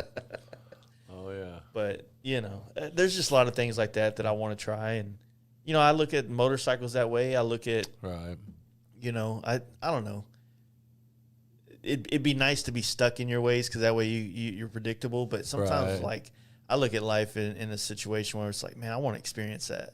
And sometimes it's as simple as like, man, I want to experience what it's like to carry around a fucking knife. Right. Like a real one on my belt that I don't wear. You know what I mean? So there's a lot of those things I'm trying to overcome. You need one with a clip. That way you can just clip it inside your pants and not have to worry about it. I feel like if you were to actually, the wait time and, of course the money spent, the weight, right? Because money's easy to come in and it comes and goes, but the time in which it takes to wait for something that you're having made is what I think makes people appreciate it more. Oh, yeah. You know what I mean? Yeah. So if I was having a knife made and it took a year or whatever the case may be, it would mean something more because I had to wait for that. I couldn't just couldn't just walk out and grab one. Exactly. Right. Yeah. And not to say that, like, I'm pretty sure I'd develop a habit waiting on that knife, so I'd start buying other ones that were available. Right. But once you get that one, you're like, fuck yeah. You know what I mean? Yeah. You never want to give it up. It becomes an heirloom, if you will. You know what I mean? I mean, I got to that point. I built, I would build myself a new knife. I mean, that's kind of the reason I started making knives was I just wanted to make, I just was so blown away by it. Like, I didn't want to, like, make knives and sell knives. Like, that wasn't my intention, It just got to the point where, like, I made a bunch of knives and I was like, well, shit, I'm going to have to, like, sell some of these to have the money to keep making knives, and that's kind of how that worked out. But I would make myself a new knife every once in a while, I'd be like, oh, man, I'll make a new knife. But since I made this Huckleberry, like, I've made myself a couple of knives since then. I just sold them because I'm just like, I love this knife so much. So, yeah, it'll be interesting to find out if I eventually build a knife that I think is cooler than the one that I carry. So. Yeah, I imagine the knife thing for you is like my helmet collection. Right. Like, the problem is I could never sell one of my helmets. Right. You know what I mean? Obviously, nobody wants my fucking sweat and snot and all that other shit that takes place inside that dome. But I don't know, man. I'm very what's the word? Sentimental. Oh yeah. When people give me something, like, I tend to just keep it forever. Oh yeah. Simple shit. I got Indian memorabilia down. There's a bunch of Indian swag that this guy keeps giving me from Lexin. Nice. I have a box full of stickers, completely full of stickers from, like, the last, like, 8 years, 9 years, and it's all, like, cool shit from people that I know, whatever. But it's like, it's like I got a sticker, and I'm like, I don't want to stick it on something, and then I only want to stick it on something I know I'm gonna keep. Right. Yeah, I want to wait till I get, like, a table like this and then stick them all over. But then it's, I don't know. So I don't even stick them to the fridge because I'm like, man, that fucking fridge will break down and I'll blow. There'll be stickers that, like, you can't get that sticker anymore. Exactly. I know. I got the same thing. I got a drawer out there full of stickers. So I would do the skateboards or something like that. So just like some kind of art piece. I've been checking that out. That's slick. And fucking what is it? Hobby Lobby has, like, those arrows and shit. Oh, right. Different types of metal. Oh, yeah. Same thing. I just sticker bombed that. Nice. But yeah, like, I know what you mean. I've actually, like I said, the whole woodworking thing. Like, I dream up of podcast tables. I literally would watch some resin pour shit and think about all kinds of cool different ways to make a table for the podcast.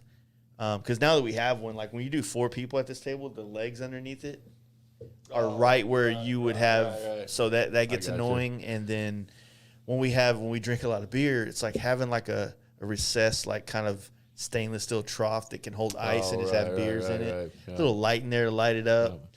And then just, not quite Sons of Anarchy table, but just something that has a character that becomes a conversation. What's the Sons of Anarchy table? So the Sons of Anarchy, did they have like a table? Yeah, with the fucking Reaper all carved out of it and all that crazy shit. I watched one episode of that show, and it was where the dude, like, beat some guy to death with like a wind up clock or something, that was, like, literally the only episode of that I ever saw. I never watched this show, so it's one of those shows that, like, but I don't watch TV shows though either. Like, I just I never did growing up either. I was always the guy that was, like, drawing or in the garage. Well, I'd rather watch a movie than watch like a TV show, especially if it's a series. And you're like, you got to get invested in it. Like, I never watched Man, I didn't watch anything. I never watched the Lost. I never watched any of those. I never literally I never watched any of those. It does kind of. So what happens is I never did any of that shit either, and then I think Sons of Anarchy was probably one of the ones that roped me into series. But it was kind of more just because it was bike stuff involved. It was bike related. It's like, people, they talk shit about it now, but at the same time, it's like, Well, I don't doubt that it had some value. I mean, obviously, it was huge. I mean, it was a huge TV show. It did a lot for the industry. Right on. It made Harleys very popular amongst the younger generation, whether they want to like that or not. Sold some bikes. But the thing about it is, like, what was cool is, like, homies were like, hey, man, we're fucking all getting together to watch this new episode come out. Right. So it was like a thing to do with the homies. Yep. I feel gay saying that now, but at the same time, I fucking had a good time doing that. The wife and I did watch the the first 6 or 7 seasons of The Walking Dead. Same thing. That we watched that, and it was kind of like that. It was like you would get together with people to watch it. My daughter did that too. She would have like big watching parties. That shit was fun, but man. I never watched any but yeah, that was like probably one of the only, shows with like a series of shows that So what I've noticed or what I've gotten used to now is that, like, shows get you hooked and they usually let you down. Right. Like nowadays you can binge too. Like, it's not like, it used to be where you had to like wait the whole next week. And if you missed it, you were kind of hosed unless you, and then, There's something about a movie, though. A movie has a lot more art in it. Yeah. And I hate saying that sounds fucking super weird to say, but at the same time, like, shots, they're setting things up. And there's just things, as somebody that really wants to get into some kind of more video creation, like, you look at movies in a much different frame, how they tell a story through shots, in a sense, without having to have dialogue or how they set a mood with an angle, like all that type of shit, right? Yeah. And when you walk out of a movie, like, you get closure usually. Well, yeah, and that's the thing too, is the movie gives you all of it at once. It gives you get the you get the thing, and then you get the angst, and you get the what's going on, and then you get a closure, and you get, even if they end weird or whatever, it's just kind of like you can walk away like a story, and you're like, that was fun. That was a good time. This series shows are just like, Yeah, well, by you not watching shit, there are a lot of good shows out there. So just give time, and then, like, one day when you're like, Sopranos, never saw it. It was tried. Huge. I know it was huge. I couldn't get into it, but Game of Thrones, never watched. Game of Thrones was good. Yeah, never watched. Same shit. Everybody's talking shit. It was one of those things where when that ended, everybody had. There was so many ways it could end, and the way it did, it's like, fuck, that's not really as satisfying as I wanted it to be, Right on. But yeah, there is something to that. But how do we start talking about that? I don't have any idea. Well, yeah, man. No, at the same token, though, like I wanted to have you on. I appreciate you doing this because this has been awesome, man. It's we've been talking about it for a while, and I don't know, like, some things become out of sight, out of mind for me, I guess, and I'm like, fuck, man, why? And then, like, we have over the years, we've talked about it several times, and it just, Yeah, and I don't know. I mean, I think now, though, like I said, I've been doing these things, like, for the last couple of months. Like, I catch myself watching these videos, and as soon as I watch them, I'm like, I was like, Nick does this. Right, you know what I mean? I'm like, then I'm back into the show or into this, and then I don't see it, and then you post something, or I run into you in Sturgis at many of the events, and it's like, and then we go our separate ways, and we converge. That's what's awesome. You know what's funny is, just real quick, Wes. Yeah. I saw him last year. Yeah, I saw him last year at Sturgis. I didn't see him again until Sturgis year. We live in the same, he lives in Dallas. I live in Fort Worth. Like, we were talking about that this year. We're like, how the hell, like, we need to hang out more. Like, how the hell do we only see each other at Sturgis? Wes is definitely like a treasure for Dallas Fort Worth. Like, he's our what they call nationalists, our city treasures. Dude, that guy, he's one of the funniest people I know. Dude. Like, he makes me laugh so hard. When I first met him, I was like, holy shit, this dude is wild. Right. But it's him, and you love him. Yeah. I need to have him on the podcast as well too. It's like, just trying to, sometimes it's scary for me to like bringing somebody on, right? Because I don't want to do a bad job. Right. So I almost have to I have to try to get myself invested. Oh, I don't think you have to worry about that with Wes. Like, I think I can just. I gotta do is start a conversation like, "Hey, Wes, how you been doing today?" It's off and running. That's what those kind of podcasts are really great. When someone else can do it all. Right. But yeah, I mean, I truly want everybody that comes and is a guest on this thing, right, to feel like they had a good time, right on, and feel like they got the point across that they were wanting to get. You know what I mean? Oh, yeah. So it's scary. It's nerve-wracking sometimes. Right. I'll bet. Especially when you talk to, sometimes you get thrown in the mix with like you don't really know enough, and you have to just the whole time you're talking, you're just fishing for some kind of trigger word. They go, "Oh shit, you did that." Those are awesome sometimes. But hell yeah, yeah. Well, I appreciate you doing this, man, for sure. It's been awesome. Thanks. I dig what you're doing, and it's a pleasure. Cool. All right, find you at Knives Made by Nick on Instagram. I'm Knives Made by Nick on Instagram, on Facebook. Like literally my phone number is on my profile, so hit them up with that. Hit me up, man, and I tell people all the time when they hit me up and they ask me questions about stuff, and if it's something that's out of their price range or they're just whatever, I'm like, just call me. You can call me anytime. Just call if you just want to call and shoot shit. You got a good joke, like just call. I'm here, man. I'll be glad.